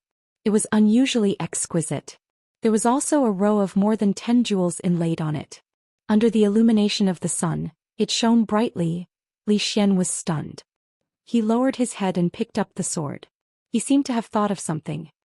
He unsheathed the sword and waved it at the wooden table beside him. Crack! A white light flashed. The wooden table was split into 2 and fell to the side. He looked at the long sword in his hand and the short dagger in his other hand. One was more than 3 feet long and the other was less than 1 foot long. One of the scabbard was exquisite and inlaid with jewels. It was priceless. The other one did not have a scabbard. It was sent in a wooden box. He suddenly felt a little sad. Chapter 1044. In Jingdo, when the imperial guards of the palace pasted the imperial notices on the city gates and various streets and alleys in conspicuous places, commoners quickly surrounded them. In the early years, it was rare to see imperial notices posted. When the former emperor was on the throne, he only pasted one when he searched for famous doctors to treat a certain princess in the palace. Later, when the current emperor opened a mathematics school, he often posted notices like this to search for craftsmen among the commoners. By now, the commoners were no longer surprised by this. A scholar who passed by had already deciphered the contents of the imperial notice, causing a lot of discussion among the people. This time, the emperor wanted to recruit skilled blacksmiths from all over the Jing kingdom. It was said that food, accommodation, and women would be provided. Those with families would also be given a courtyard in the capital. Apart from that, they would also receive a monthly subsidy from the country. If they were a famous master blacksmith, they might even be able to get a position in the Academy of Sciences. From then on, they would be able to bring glory to their family, reach the sky in a single step, and make their ancestors proud. In short, as long as one had a skill, one would be able to live a good life in the capital city in the Jing kingdom. Even if one was an old farmer, as long as his land was better than others and his harvest was greater than others, there would still be some officials from the Academy of Sciences who would be willing to call him teacher and humbly ask him questions. A scholar in a green robe looked at the imperial notice posted on the city wall, then looked at the book he had just bought and sighed. The book in his hand was this year's imperial examination secret scroll, which he had spent a lot of money and pulled a lot of strings to buy. A blacksmith could get food, accommodation, and marriage services. It was a pity that he had not passed the imperial examination. At the age of coronation, he had not married and had not even touched a woman's hand. It was not that he had not touched a woman's hand. Yesterday when he was buying vegetables, the auntie who sold vegetables had touched him, Thinking of this, he could not help but feel sad. He threw the book in his hand to the ground and strode away. 10 years of studying hard could not compare to 10 years of forging iron. What was the use of reading such a useless book? After a few steps, he turned around and walked back. He picked up the book on the ground, patted the dust off it, and carefully put it in his pocket. He still had to study. Even if he didn't pass the exam, he would become a blacksmith in the future. Between a blacksmith who had studied and a blacksmith who only knew how to forge iron, there was no need to even think about whose future was brighter. What's more, this thing cost a lot of money. Blacksmith Su was an ordinary blacksmith in the capital. He originally had a name, but his neighbors had been calling him Blacksmith Su, or Blacksmith Su, for decades. He couldn't remember how long it had been since someone last mentioned his real name. He had just come back from the city wall, so naturally he had heard the latest news. The spring of blacksmiths that he had been looking forward to was finally here. Carpenter Wang, who lived next door, had entered the Academy of Sciences 2 years ago. Although he was only doing odd jobs for the great craftsman of the Ministry of Works, he had built a 2-story courtyard this year and arranged a marriage for his silly son. The bride was going to be married this year, and his life was enviable. The old gangster who sold pornography diagonally across the street was also living a comfortable life because he could tell what people were saying just by looking at their lips. It was said that he was a teacher at the Academy of Sciences and had a group of disciples. He even boasted that he had taught the current emperor. Blacksmith Su's son was still young, so he wasn't in a hurry to arrange a marriage for him. As a blacksmith, he didn't have the extravagant hope of becoming a teacher for the emperor. All he wanted was to earn more money and let his family of 3 live a more comfortable life. He glanced at his son, who was playing outside the door. He didn't forge iron, but leaned comfortably on the chair and took a sip of the good wine that he had just bought from the tavern. He had already signed up for the recruitment on the imperial notice board, and now he just had to wait for the notification. Outside the door, a few young children were running happily in the streets. Eat my wind god's kick. I know the cloud-splitting palm. I have the snow-guzzling saber. I have the peerless sword. The world of children was always carefree. They weren't old enough to study, so they only thought about eating and playing every day. Sometimes they would sneak into the brothel to listen to stories. The brothel was the most magical place in their hearts. There were monkeys waving sticks and fighting their way up to the 33 levels of heaven. There were various immortals and gods that they had never heard of. There were also many martial arts masters and heroic deeds of chivalrous heroes. After listening to stories in the brothel, they would play the roles they liked and reenact the stories they had heard. It was a game that they never got tired of. They were acting out a new story in the brothel, which was the plot of Wind and Cloud. Wind god's kick, cloud-splitting palm, snow-guzzling saber, and the peerless sword. Each of them had a dream of being a hero. They wanted to learn the peerless martial arts and help the weak, punish the weak, and fight the evil in the martial world. That was what the story said. Of course, since he was a chivalrous hero, he needed a suitable weapon, a martial art move that sounded powerful, and a fine horse. The horse had to be beautiful, and it would be best if it was tall and big. Only then would Squire Zhang's son Zhang Xiaohua ride the same horse as him. Zhang Xiaohua lived in Zhang Yunwei's house. He didn't have a horse or a weapon. He didn't know where the sword-worshipping villa that the old grandpa mentioned was. It was said that there were many peerless godly weapons there. If he could get one, brother, don't be angry. Playing with the dagger in her hand, Xianxia looked at Zhou Xian and said, Master once said that simplicity is beauty. Look at this dagger. It's simple and clean. The scabbard is simple and the curve of the blade is smooth. Simplicity was beauty. Zhou Xian naturally understood this principle. However, when Xianxia comforted him, she couldn't walk back and forth. She was holding the long sword in her other hand, and the gem on the scabbard was shining so brightly that he couldn't open his eyes. Looking at her serious expression, Zhou Xian asked, How about we exchange? Xianxia was dazed and said in surprise, But brother, this sword is for women. I don't mind. Zhou Xian looked at her and said, You can have the simple and beautiful dagger. Brother, are you serious? Yes. I won't exchange. After saying that, the pretty woman turned around and left. She walked out of the hall and did not look back even once. Zhou Xian sat back down and looked at the dagger on the table angrily. He had thought that it was a unique godly weapon. It was indeed unique. Among the 3 gifts he gave, this was the most special, simple and shabby one, the shortest. He knew that he wouldn't compete with Emingzu to avoid humiliating himself. Yawning. Thinking of the girl just now. Forget it, Xianing wouldn't compete with him. He would still be humiliating himself. Thinking of this, he actually felt a little better. Then he opened another letter. Sword Greeting Villa, a batch of peerless godly weapons. After reading the letter, he had a rough idea of what Li Yi wanted to do. If he was a shepherd, then the officials and nobles in the capital were the fat sheep raised by his family. A few years ago he used the colored glass to make these fat sheep shed a layer of wool. Now that new wool had grown, he was here again. He was the emperor and those people were his subjects. Although it was easy for them to make money, he couldn't let him fool them again and again. If it weren't for the fact that the Academy of Sciences had several big projects that needed funding, if it weren't for the fact that his second child was about to be born, if it weren't for the fact that Emmingzi didn't allow him to squander the money in the national treasury, he would never agree to Li Yi doing this. He walked out of the door and said to a guard, "Tell them that 280 is not enough, at least 370. At the gate of the capital, several carriages came from afar. Before they entered the city, they were stopped by the guards at the gate. One of the generals came forward and asked, "What's in the carriages?" A man smiled and said, "Some goods." "What goods?"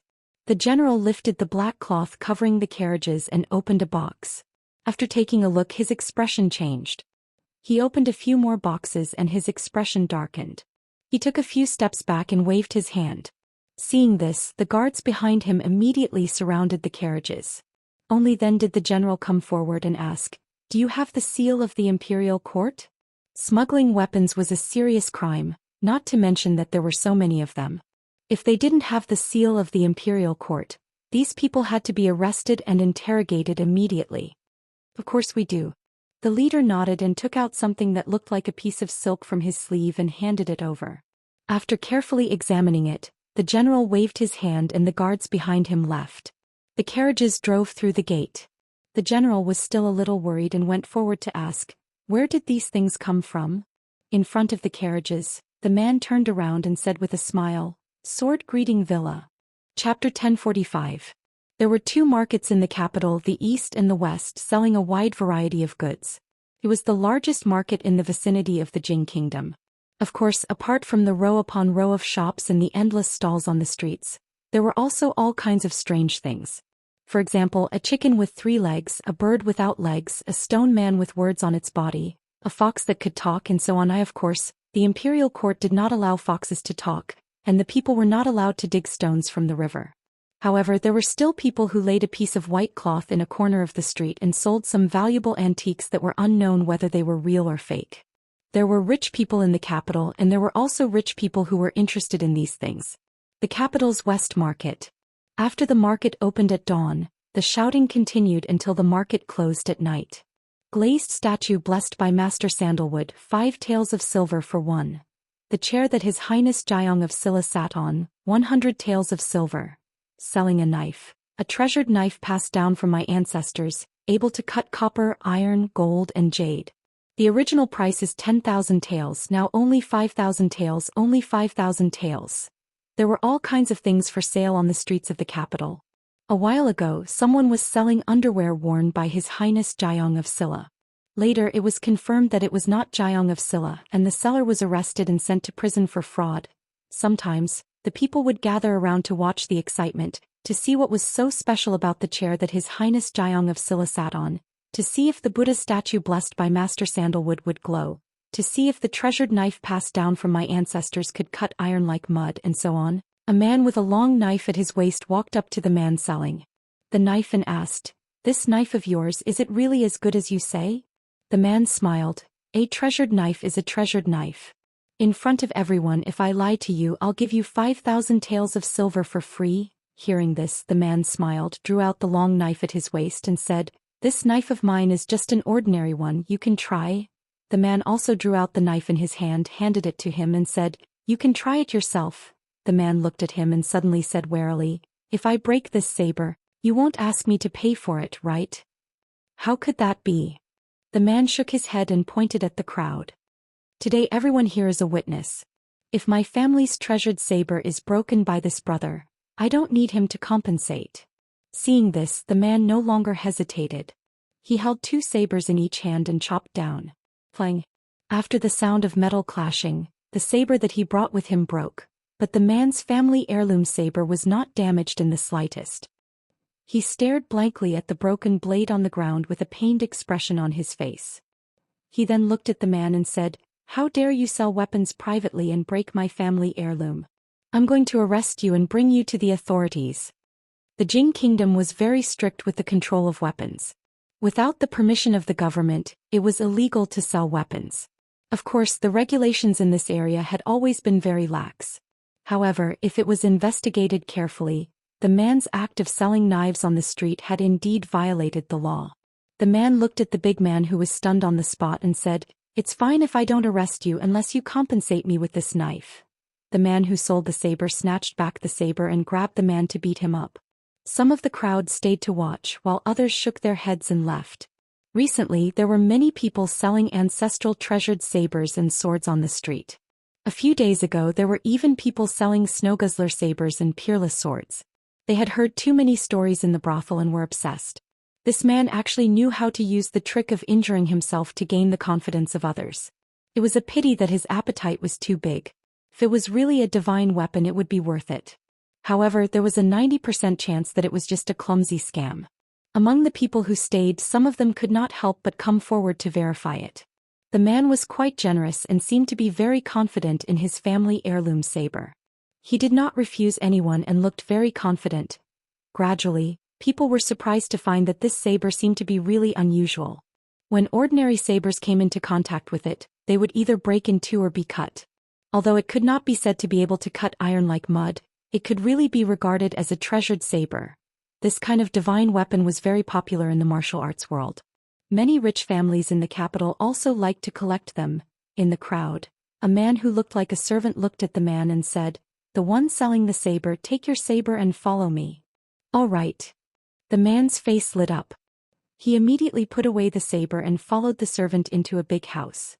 The crowd knew that this man's saber had caught someone's eye. This 5,000 taels of silver was a little too easy to obtain. When the crowd dispersed, another voice came from the crowd. "What family heirloom saber? Didn't you buy it? Didn't you see that the saber is brand new?" "Nonsense, this kind of divine weapon must have been made by a master. How could an ordinary shop buy it?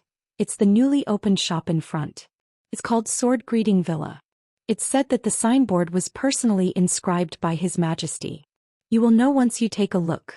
A new weapon shop called Sword Greeting Villa opened in the capital. All the weapons sold were divine weapons. Moreover, the signboard was personally inscribed by His Majesty. It was a guarantee of credibility. A big signboard was erected in front of the shop. Limited stock, first come, first served. The sabers and swords in the shop were all first-rate divine weapons. They were famous for being peerless swords, hero's sword, blazing Qilin sword, snow guzzle saber. Someone came because of the shop's reputation. He used a random saber in the shop to clash with a famous saber made by a master. In the end, the famous saber was chipped while the other was undamaged. Once the news spread, the entire capital was in an uproar. In just a few days, the name, Sword Greeting Villa, spread throughout the capital. According to the story in the brothel, Sword Greeting Villa had the world's best swordsmithing technique. They could forge divine weapons that could cut through iron like it was mud. Originally, people thought that this was just a made-up story. Now it seemed that this story was not completely a story. For a period of time, countless nobles and officials who loved collecting rare treasures swarmed over, and the martial artists who longed to own a peerless divine weapon could no longer sit still. It was said that even the current emperor had bought a few of them. In less than 3 days, all the weapons in Sword Greeting Villa were sold out. Even so, there was still an endless stream of people coming to ask about it every day. In the capital, when the door of Sword Greeting Villa was about to be trampled by people, in the faraway Shu state in the chaotic land, Li Yi was peeling an apple for Zhuamo. Peeling an apple with an ordinary knife was fine. Using a peerless sword to peel an apple would be too conspicuous, and it would easily hurt his hand. After peeling the apple, he wanted to feed it to her personally. Coincidentally, Ruoqing and Rui went in, so he was chased out. Li Yi felt that he was not very popular now. Sometimes Rui would sleep with Zhuamo and sometimes Ruoqing would sleep with Zhuamo. Sometimes the three of them would sleep together as if he was the only extra. So be it. Having a harmonious family was much better than having a harem on fire. What else could he be dissatisfied with? Li Yi took a bite of the apple, walked back to his room and picked up a document. Although they were now able to mass-produce the divine weapons in the eyes of the world, there were too many people under them. For a long time the supply would not be able to meet the demand. Of course, good things should be equipped for their own people first. Except for the batch that was transported to the capital, there was no outflow for the time being. 2 days ago, Zhou Xian had sent a letter saying that 100 skilled blacksmiths were already on their way. There were too many people who had signed up, so he had even conducted a selection test to select the best 100 blacksmiths and send them over. Li Yi wanted these blacksmiths not only to forge swords. In terms of smelting and forging, they were definitely much better than these laymen. He also hoped that they could take a big step from theory to practice and come up with something more practical. Halfway through eating the apple, he looked up and saw Fong walking over from a distance. His face was a little ugly. He looked at Li Yi and said, "Young master, there is news from the Wu Kingdom, there is news from the Wu Kingdom." Chapter 1046. For the sake of Mississippi Lu's precious disciple, Li Yi had sent people to the Wu Kingdom to gather information a long time ago. During this period of time, news came in one after another. They were all about the stalemate between the forces loyal to the late emperor and the imperial court of the Wu Kingdom. It was neither good nor bad. However, judging from Fong's current expression, it could not be anything good. Li Yi took a letter from him, opened it and looked at it. The letter said that the imperial court of the Wu Kingdom had secretly recruited several rebel forces. Half a month ago they besieged Princess Duanrong, who had rebelled. In that battle the imperial court of the Wu Kingdom won a complete victory. Princess Duanrong's side suffered a crushing defeat. The imperial court reclaimed all the cities they had seized. As for Princess Duanrong, her whereabouts were still unknown. Unknown meant that the imperial court of the Wu Kingdom had not found her. This was the silver lining in the misfortune. Li Yi looked at Fong and asked, "Does Rui know about this?" Rui was not in the stockade. She had returned a few days ago. She should still be busy subduing the other forces in the fringe. Fong nodded and said, "I've already sent someone to deliver the news. She should know soon." Li Yi rubbed the space between his brows and said helplessly, "Go find her." Immediately. Second Miss Lu had become a lot gentler. She wouldn't retaliate even if she was spanked. She was like a completely different person from before. However, there was something else in her character that wouldn't change easily. Back then she had traveled thousands of miles to find her brother-in-law. She had chased him from the capital to Shuzhou, then from Shuzhou to the Qi Kingdom. She had rescued him from the hands of Daoist nun. After learning that Yang Liuking's fate was unknown, she might have run from the fringe to the Wu Kingdom to find her only disciple. If he and Rui were not by her side, no one could stop her. Li Yi did not object to Rui's search for Yang Liuking. After all, she was already half a member of the Li family after spending so much time together. Just based on the fact that she called him martial aunt, Li Yi would not sit idly by and watch her get into trouble. He and Rui did not blame her for leaving without saying goodbye. She had too many burdens on her shoulders, such as the hatred of her country and family. Even so, she did not bend her spine. It could only be said that Rui had an incredible disciple and he had an incredible martial nephew. But no matter how many experts the Lu Alliance had, no matter how good their weapons were, they would not be able to fight against a country. So he needed to stop Rui in time when she was impulsive so that he could make a long-term plan. After saying goodbye to Rui and the others, Li Yi, Fong and Su set off immediately. There was no need to bring too many people. The elites and core disciples of the alliance were by Rui's side. Fong was there to watch the fun and Su was there to deal with all kinds of unexpected situations. He only hoped that when they arrived, Mississippi Lu would not be so impulsive. In the Wu Kingdom. In the imperial capital. A eunuch gently knocked on the door of a luxurious palace and pushed it open. Inside the palace there were bookshelves on both sides and the bookshelves were densely packed with books. Right in front of them was a table and behind the table sat a figure. The eunuch bowed to the ground and asked respectfully, "Your Majesty, those rebels have arrived in the imperial capital. General Qing asked me to ask Your Majesty, how should we deal with them?" The figure behind the table put down the book in his hand and said, "Since they are rebels, General Qing should know how to deal with them. There's no need to ask me about such a small matter. Your servant will reply to General Qing now. Your servant will take his leave." The eunuch bowed again and was about to turn around and leave. Is there any news about Qing and Fu? Before he walked out of the palace, the figure behind the table spoke again. The eunuch turned around and bowed again.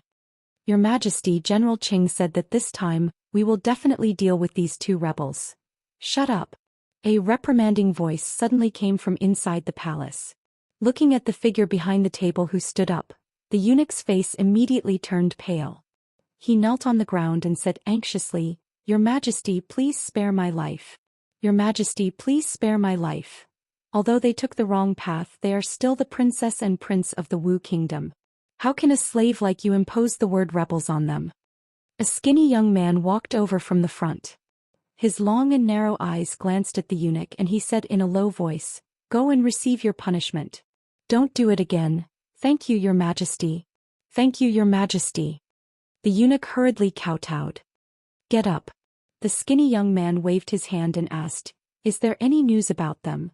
After the eunuch stood up, he immediately replied, Your Majesty, General Qing said that he has already found traces of Princess Duanrong and Prince Jing. At most he will be able to bring them back in a month. Tell him that they must not be harmed. Bring Qing and Fu back safely. If even a strand of their hair is harmed, I will hold him responsible. Yes, Your Majesty, I will definitely bring Your Majesty's message to General Qing. The skinny young man waved his hand and said, All right, you can leave now. After the eunuch left, the skinny young man turned around with one hand behind his back. Only then did he realize that there was another person in the palace. It was an old man with white hair and beard. At this moment he was sitting on the seat that the skinny young man had just sat on. This was the imperial study, a seat that only the emperor could sit on. However, the young man was not angry or annoyed. Instead, he slowly walked forward and asked with a smile, Imperial uncle, why do you have time to come here today? The old man raised his head to look at him, and a sliver of disappointment appeared in his murky eyes. He said, The blood that flows in the three of you is the blood of the royal family. You've already killed too many people. Just let these two children go. They can't threaten your throne. What you should do is to flatten the rebellious forces and return peace to the world as soon as possible. The young man was startled. Then he sighed and said, Grand uncle, you still don't believe me. Back then father and brother were suspicious. I kept retreating again and again. In the end, I really couldn't retreat anymore. If I didn't protect myself, I wouldn't be standing here talking to Grand Uncle. How do you expect me to believe you? The old man stood up and looked at him. He asked, I only traveled outside for half a year. After I returned to the imperial capital, you killed my brother, murdered my father and forced my mother to death. Half of the officials in the imperial court died and another half ran away. The border army rebelled and another 3 provinces rebelled. How do you expect me to believe you? Whether what happened back then was right or wrong, whether Imperial Uncle is willing to believe me or not, I don't want to mention it again. The young man turned around and walked into the hall. He said, Now our Wu kingdom is in a deep quagmire. The 2 kings of the Qi kingdom are fighting for power. However, the Jing kingdom is developing rapidly and suppressing all the other countries. I will suppress the chaos in the Wu kingdom as soon as possible. I also hope that Imperial Uncle can consider the overall situation and think for the sake of the Wu kingdom. If I didn't think for the sake of the Wu kingdom, I would have killed you with my palm. The old man walked past him and said calmly, I don't care about the suppression of the rebellion. I don't want to look into what happened in the past. But I only warn you. Don't do anything to those 2 children again. Don't force me to do it. His last words were still echoing in the young man's ears. Then he disappeared. Suppress the rebels and restore peace to the world. But what if they are the rebels? The young man looked out of the door and murmured in a low voice. Warn me? I am the emperor. Why should I be warned? Who else can warn me? A hint of gloominess appeared on his face. He clenched his fists tightly in his sleeves. His nails dug deep into his flesh. Chapter 1047. In a mansion somewhere in the imperial capital of the Wu kingdom. Several figures were sitting in the courtyard talking in low voices. Behind them were dozens of other figures.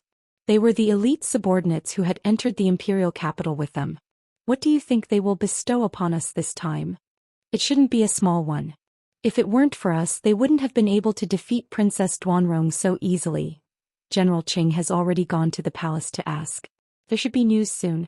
This world is really mysterious. At first I wanted to be a thief, but as I did so I actually became an official. I never dreamed that I, Big Head Ma, would be able to wear the hat of an official for the rest of my life. The few of them were all rebels.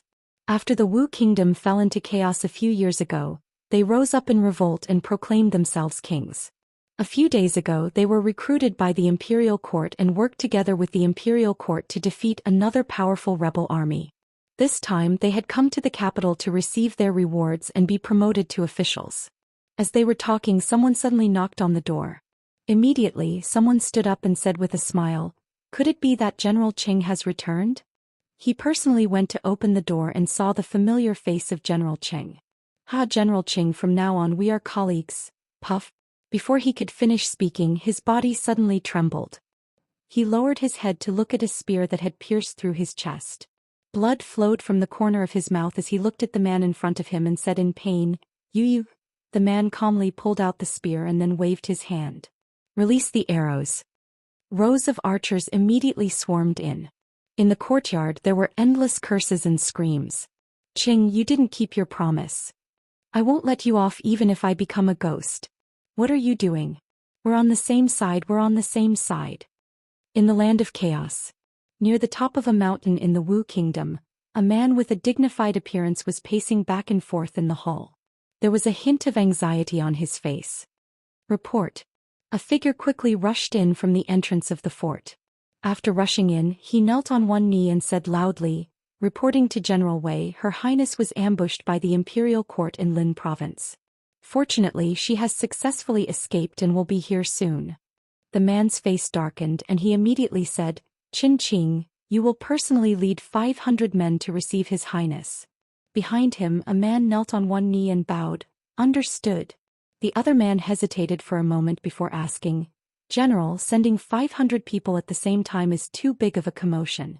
If the Wan brothers find out, I'm afraid." The middle-aged man's face darkened. The Wan brothers were a group of bandits dozens of miles away from this place. They had a large number of people and were extremely powerful. In the past few years, there had been occasional friction between the two sides. If the other side took advantage of the situation and attacked, it would be a big problem. He thought for a moment, then shook his head and said, "Your Highness's safety is more important." Qin Qing set off immediately. At this moment, a weak voice suddenly sounded in everyone's ears. The messenger pursed his lips, looked at them and said, "General, the Wan brothers, they..." Immediately someone's expression changed and he asked, "Could it be that they're making a move again?" The messenger shook his head and said after a while, "The Wan brothers, they..." Someone couldn't hold it in any longer and said angrily, "What happened to them? Tell us." "They're repairing the road." The guard general was startled and frowned, asking, "Repairing the road?" The messenger looked up at him and nodded, saying, "Our spies saw it with their own eyes. Not only the Wan brothers but also the Black Blind of the Twin Forks Ridge, the Mountain Patrol Tiger of the White Tiger Ravine." He pointed out the names of several famous bandit leaders in the vicinity, swallowed his saliva and said, "They are all repairing roads. The Wan brothers, the Black Blind, the Mountain Patrol Tiger." These people he had just mentioned were originally the bandits of the Wu Kingdom. In the early years, they were just a small group of bandits roaming the border provinces. Later on, the country was in turmoil and some people gathered a huge force to form a separatist regime. In a small area, they were able to stand up to the imperial court. There were also people like the Wan brothers. Their strength was neither strong nor weak. They couldn't stand up to the imperial court and were unwilling to submit to other major forces. So they simply fled into the land of chaos, occupied a mountain and proclaimed themselves as kings. Over the years, they grew stronger like a rolling snowball and had long become the overlords of the mountain. They often left the mountain to plunder the common people and caravans. The guard general wanted to eliminate them, but they were powerless. Anyone would find it strange that such bandits would suddenly stop plundering and run off to do something as mindless as repairing roads. Someone seemed to recall something and said, "General, I heard that 2 years ago, a new force rose in the Jing Kingdom. They had extraordinary strength and forcefully opened up the trade road connecting the Jing Kingdom and the Qi Kingdom. They swept away all the bandits along the road and escorted the traveling caravans and pedestrians. The bandits they subdued were all forced to pave the road and repair the bridge." The guard general looked at him and asked, You're saying that those people have already come here and subdued the Wan brothers, the Black Blind, and the Mountain Patrol Tiger at the same time, making these overlords personally pave the road for them and open up the trade road. Apart from this, I can't think of any other reason. Let's not talk about whether they came to the Wu Kingdom or not. Subduing the Wan brothers, the Black Blind, and the Mountain Patrol Tiger at the same time. Do you think there's such a powerful force in the land of chaos? The guard general shook his head and said, no matter what the Wan brothers are up to, let's first bring the princess and His Highness King Jing here safely, then we'll think about it. The man looked at the guard general in silence for a moment before he said, General, what I mean is, if they really subdued the Wan brothers, the next one will be us. What does this have to do with us? The guard general frowned again and asked, we have no problem with them subduing bandits, but we are not bandits. Why would they attack us? Do they really think the land of chaos is their territory? Dozens of miles away on the mountain road. A dark mass of people were busy on the mountain road. Behind them there was a long gray mountain road. A bald man stepped hard on the mountain road. After confirming that there was no problem with the quality, he continued to walk forward. He thought to himself, this thing called cement is really useful. It's much more convenient than quarrying stones from the mountains to pave the road. On a nearby mountain top, a young man looked at the woman in front of him with a respectful gaze and said, Leader, this is news from the Wu Kingdom. After the rebel army was defeated, Princess Duanrong disappeared. The Wu Kingdom's imperial court is also trying hard to find her. After reading the news, Mississippi Lu was silent for a moment before she said, Send a letter to the stronghold. Tell them that I will return after a while. Leave the matters here to Lu Luo for the time being. Where are you going? A voice came from outside the door. When the young man saw the three people walking in, he cupped his hands and immediately retreated. Mississippi Lu looked at them and asked, Why are you here? Li Yi found a chair and sat down. He said, If we didn't come, we would have gone to the Wu Kingdom to look for you in a few days. Li Yi was somewhat glad that he had rushed over as soon as possible. If he had been a day and a half later, he might have had to follow Rui's example and chase after his sister-in-law. Mississippi Lu looked at him and said seriously, I can't leave her alone. Li Yi nodded and said, I didn't ask you to leave her alone. I just want to tell you not to be impulsive. It's impossible to save her from the hands of the Wu Kingdom's imperial court by yourself or with the help of Lu Meng. We have to think about it at length. Don't forget she's also my martial niece. Mississippi Lu finally nodded. Seeing his travel-worn appearance, she asked, Are you hungry? I'll cook a bowl of noodles for you first. Fong rubbed his stomach and looked at her. He asked, Second miss, can you cook another bowl? Ahem. The sloppy old man coughed softly. Fong looked at him and said, 3 bowls. Chapter 1048. The conditions in the mountains were harsh. Unlike in the stockade village, they couldn't eat delicacies here. They could only eat noodle soup with a few green vegetables floating on top. Even so, Li Yi still ate with relish. Only now did he realize that he had misunderstood Rui. She was not unruly and unreasonable. She could be brutal and violent, gentle and virtuous, proud and charming, and domineering. Marrying a girl like her was equivalent to marrying several at the same time. God was really kind to him. Old Fong was also eating happily. He had truly lived a hard life, so he never haggled over what he ate. The sloppy old man didn't care either. In his eyes, there was only Wu Dao and second granduncle, and perhaps Changda and the Taoist nun he had been longing for a long time. After eating and drinking to their heart's content, it was time to get down to business.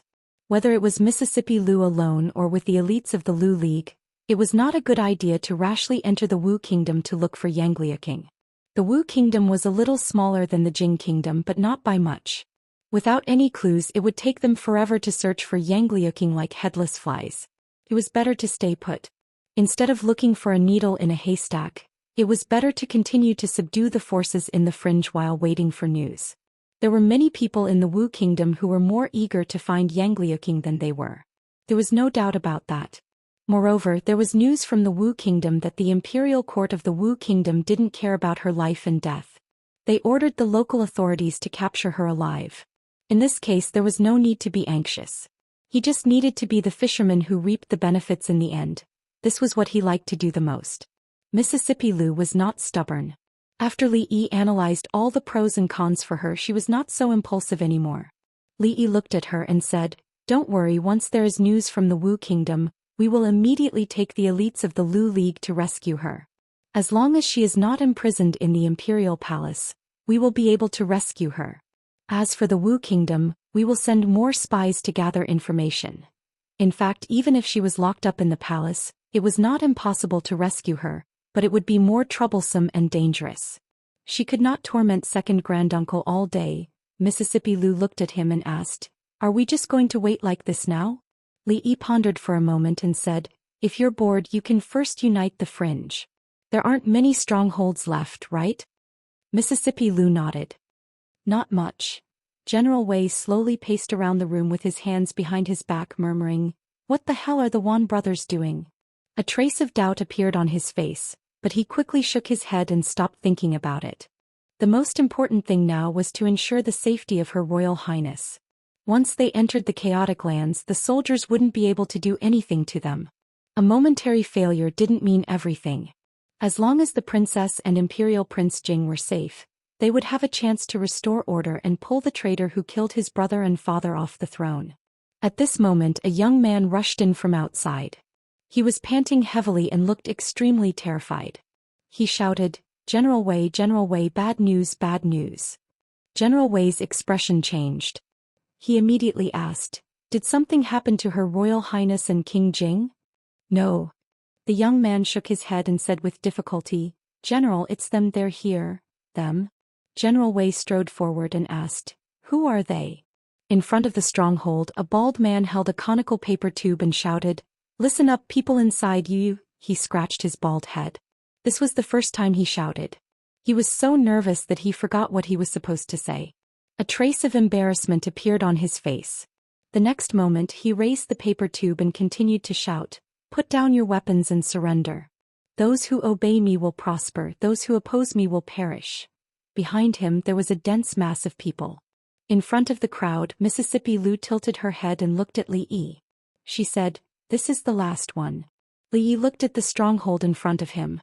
In the past few months, Mississippi Lu had led the Lu League's elite forces and swept through the entire fringe. The bandits they encountered would either escape as soon as they heard the news and escape from the fringe. Those who put up a stubborn resistance would be beaten into submission and dispersed to various places to build new structures. The progress bar was almost full. After sweeping the last wave of bandits, she would be the true king of bandits in the fringe. Mission objective: become the king of bandits. Mission progress: 99%. The bald man was still holding the paper tube and shouting, "I'll give you 30 minutes to think about it. If you don't surrender, we'll attack." There was no movement in the stronghold for a long time. When the incense stick was about to burn out, the stronghold gate slowly opened. A man with an upright face walked out from inside. He was dressed in plain clothes, but his gait was majestic and imposing. There was a faint aura that Li Yi was very familiar with. Behind him, dozens of archers had drawn their bows and pointed their arrows at the group of bandits. Li Yi was a little puzzled. Looking at their formation, they didn't look like bandits. Instead, they looked like soldiers. No one made a sound. The atmosphere was extremely solemn. The middle-aged man didn't look at the bald man. He looked around and looked at Li Yi and Mississippi Lu. He asked, "We have no grudge against you. Why are you forcing us to this extent?" The bald man raised his eyebrows and said loudly, "Eradicating evil for the people. Enforcing justice on behalf of the heavens." The middle-aged man turned to him and asked, "We are not bandits. We are just living in seclusion here. We have not done any evil deeds. How can you say we're eradicating evil for the people?" The bald man's expression was a little unpleasant. What kind of person would occupy a mountain and live in seclusion in a chaotic place where bandits were everywhere? Did they have nothing better to do? In the past, many people had explained this to them. Now they had all gone to repair roads. The middle-aged man looked at Li Yi and said, "You go back. We will mind our own business.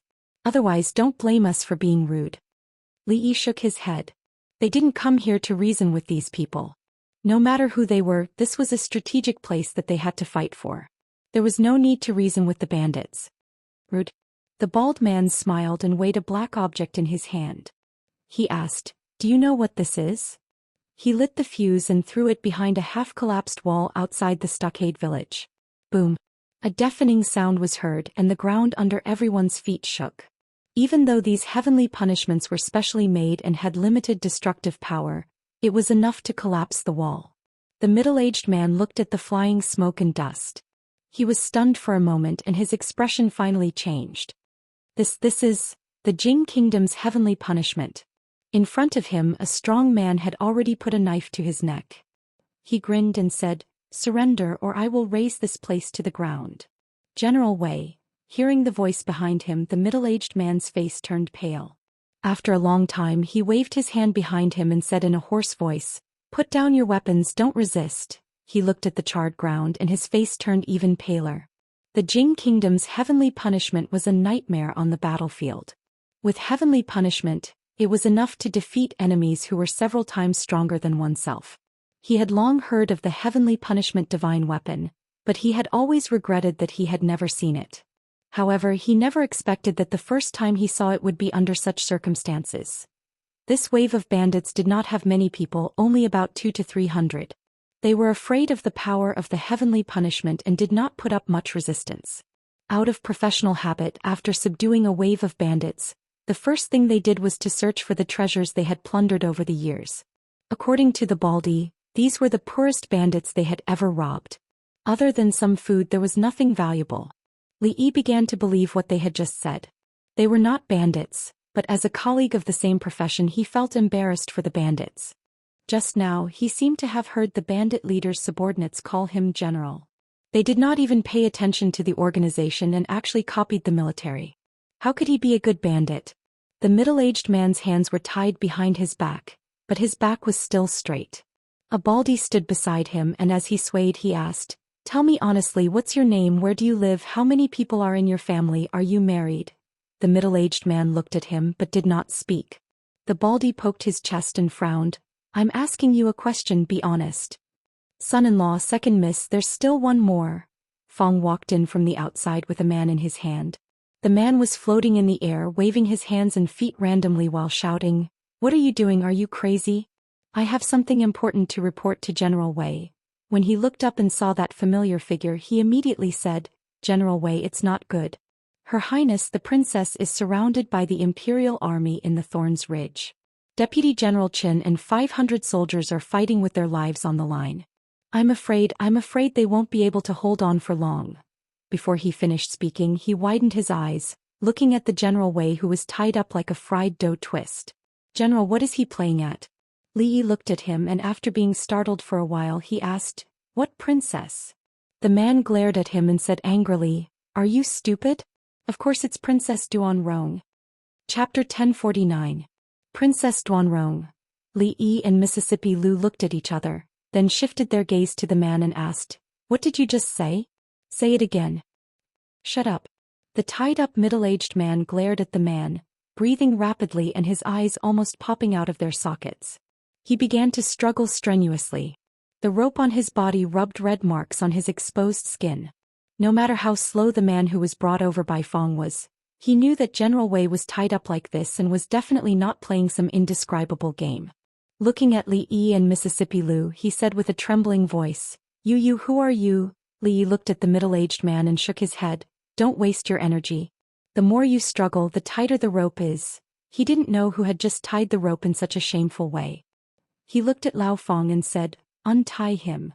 As soon as the rope was untied, the middle-aged man suddenly rushed out of the village. Of course he was stopped by Fong. He lowered his voice and roared, "Let me go, I have something important to do. When I come back you can do whatever you want to me." "What's the use of going alone? Are you going to die?" Li Yi looked at him and said indifferently before asking, "The princess he mentioned just now, is it Princess Duanrong of the Wu Kingdom Yangliuking?" The middle-aged man no longer struggled and looked at Li Yi with a burning gaze. "How do you know the princess' name?"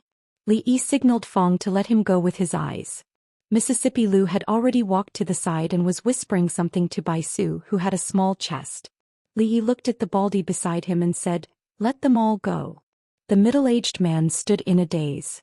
He had experienced several ups and downs in a short period of time. Even if his mind was extremely firm, he still couldn't calm down for a while. Fong patted his shoulder and comforted him, "Don't be nervous, we're on the same side." Thorns Ridge. The Thorns Ridge was located at the border of the Wu Kingdom, and several dozen kilometers deeper into the Thorns Ridge was a chaotic land without jurisdiction. The nearby civilians and merchants wouldn't easily set foot there. Thorns Ridge, somewhere in the forest. The deputy general named Xianxia wiped away the blood on his forehead and said in a hoarse voice, "Princess, I will lead 200 men tonight and we will fight our way out. When the time comes, we will stop them while the rest of us will escort you and His Highness King Jing to the north. Once we reach the fringe, we will meet up with General Wei and they won't be able to do anything to you too." Opposite him was a young woman with disheveled hair and bloodstains on her body. However, there was no fear on her face. Her gaze was sharp as she shook her head and said, "Tonight's surprise attack, everyone retreat with me, Princess." Xianxia looked at him and said in a deep voice, "We have been forced to this point and there is no way out. This general hopes that your highness will not be stubborn and will look at the bigger picture. Imperial sister, I don't want to die, I don't want to die." A 13 or 14-year-old youngster staggered over, wiped his tears and cried, "Let's surrender, they won't kill me if we surrender, I don't want to die." Yang Liuqing looked at him with a complicated expression, but didn't say anything. Xianxia looked at the youngster before him, clenched his teeth and said, "Your Highness King Jing, surrendering is useless, they won't let us go." A trace of resentment suddenly appeared on the youngster's face. He pointed at him and loudly said, "It's all your fault, it's all your fault. If you hadn't killed so many of their people, they definitely wouldn't have killed us. Shut up." Yang Liuqing finally couldn't help but berate. He looked left and right and said, "Take him away." When the two guards carried him away, he was still flailing his arms and legs, shouting, "Imperial sister, I don't want to die, I don't want to die, save me, save me." When the youngster's voice could no longer be heard, Yang Liuqing looked at Xianxia and asked, "What's the situation at the foot of the mountain?" Xianxia pondered for a moment and said, "They are now temporarily stationed at the foot of the mountain. They sent a letter up, saying that as long as we surrender, they won't hurt your highnesses. The deadline is tomorrow morning, and if we don't surrender by tomorrow morning, they will attack. They won't hurt." Yang Liuqing looked at the setting sun in the sky and said, "Based on second brother's character, I don't think he will let us go. He can't wait to kill all the princes. How could he let your highnesses go?" An old figure walked over, lightly coughed twice and said, "Let's do as General Chen said, we will force our way out tonight and your highness will bring King Jing to the fringe to meet General Wei, Prime Minister." The old man waved his hand and interrupted her, "As long as your highness and King Jing are safe, we still have a chance." "Xianxia," he suddenly shouted in a low voice. "Yes, General." "Arrange for our men to attack the foot of the mountain tonight, and escort your highnesses out of here." "Yes, Prime Minister." Xianxia turned and left without looking back. They still had 300 men who could fight. If they forced their way out, there was still a glimmer of hope. After Xianxia left, the old man looked at the forest in the distance, which was gradually disappearing into the darkness, and suddenly said, "Your Highness, if you can escape this time, don't come back." Yang Liuqing looked at him, her lips slightly parted, and said, "Prime Minister." The old man stretched out his hand and lightly pressed down, signaling her to stop talking.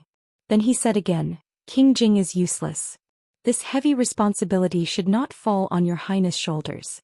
Your Highness, go to the Qi Kingdom, go to the Jing Kingdom, forget about the Wu Kingdom, forget about the hatred, forget about Princess Duanrong, and live a normal life."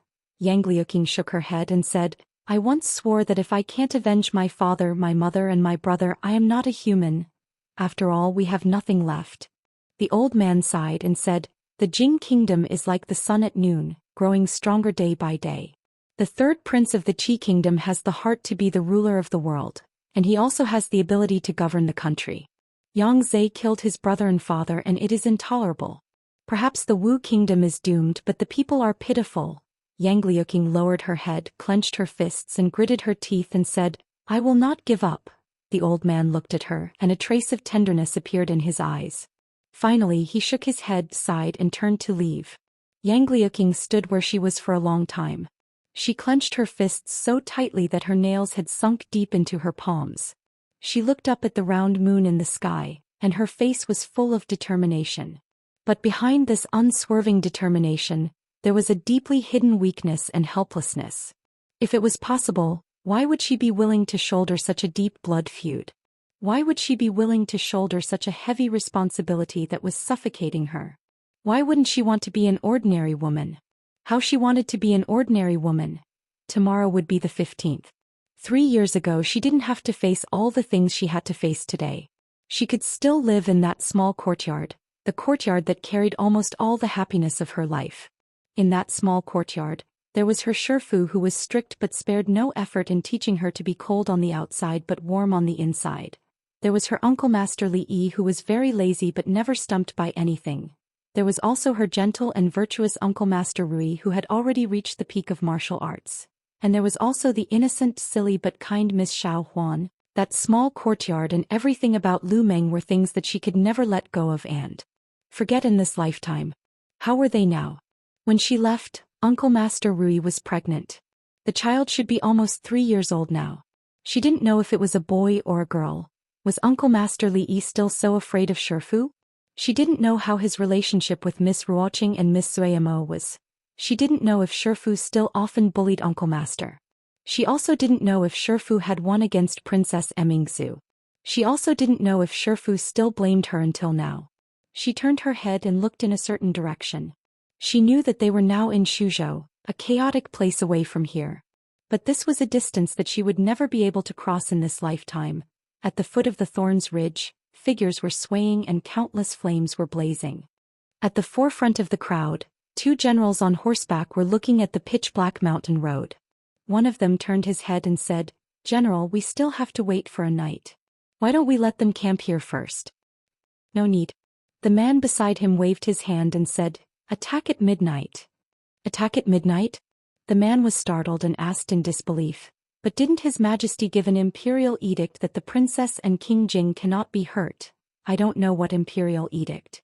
The man in armor grinned and said in a low voice, "I only know that His Majesty wrote in the secret letter, 'Leave no one alive.'"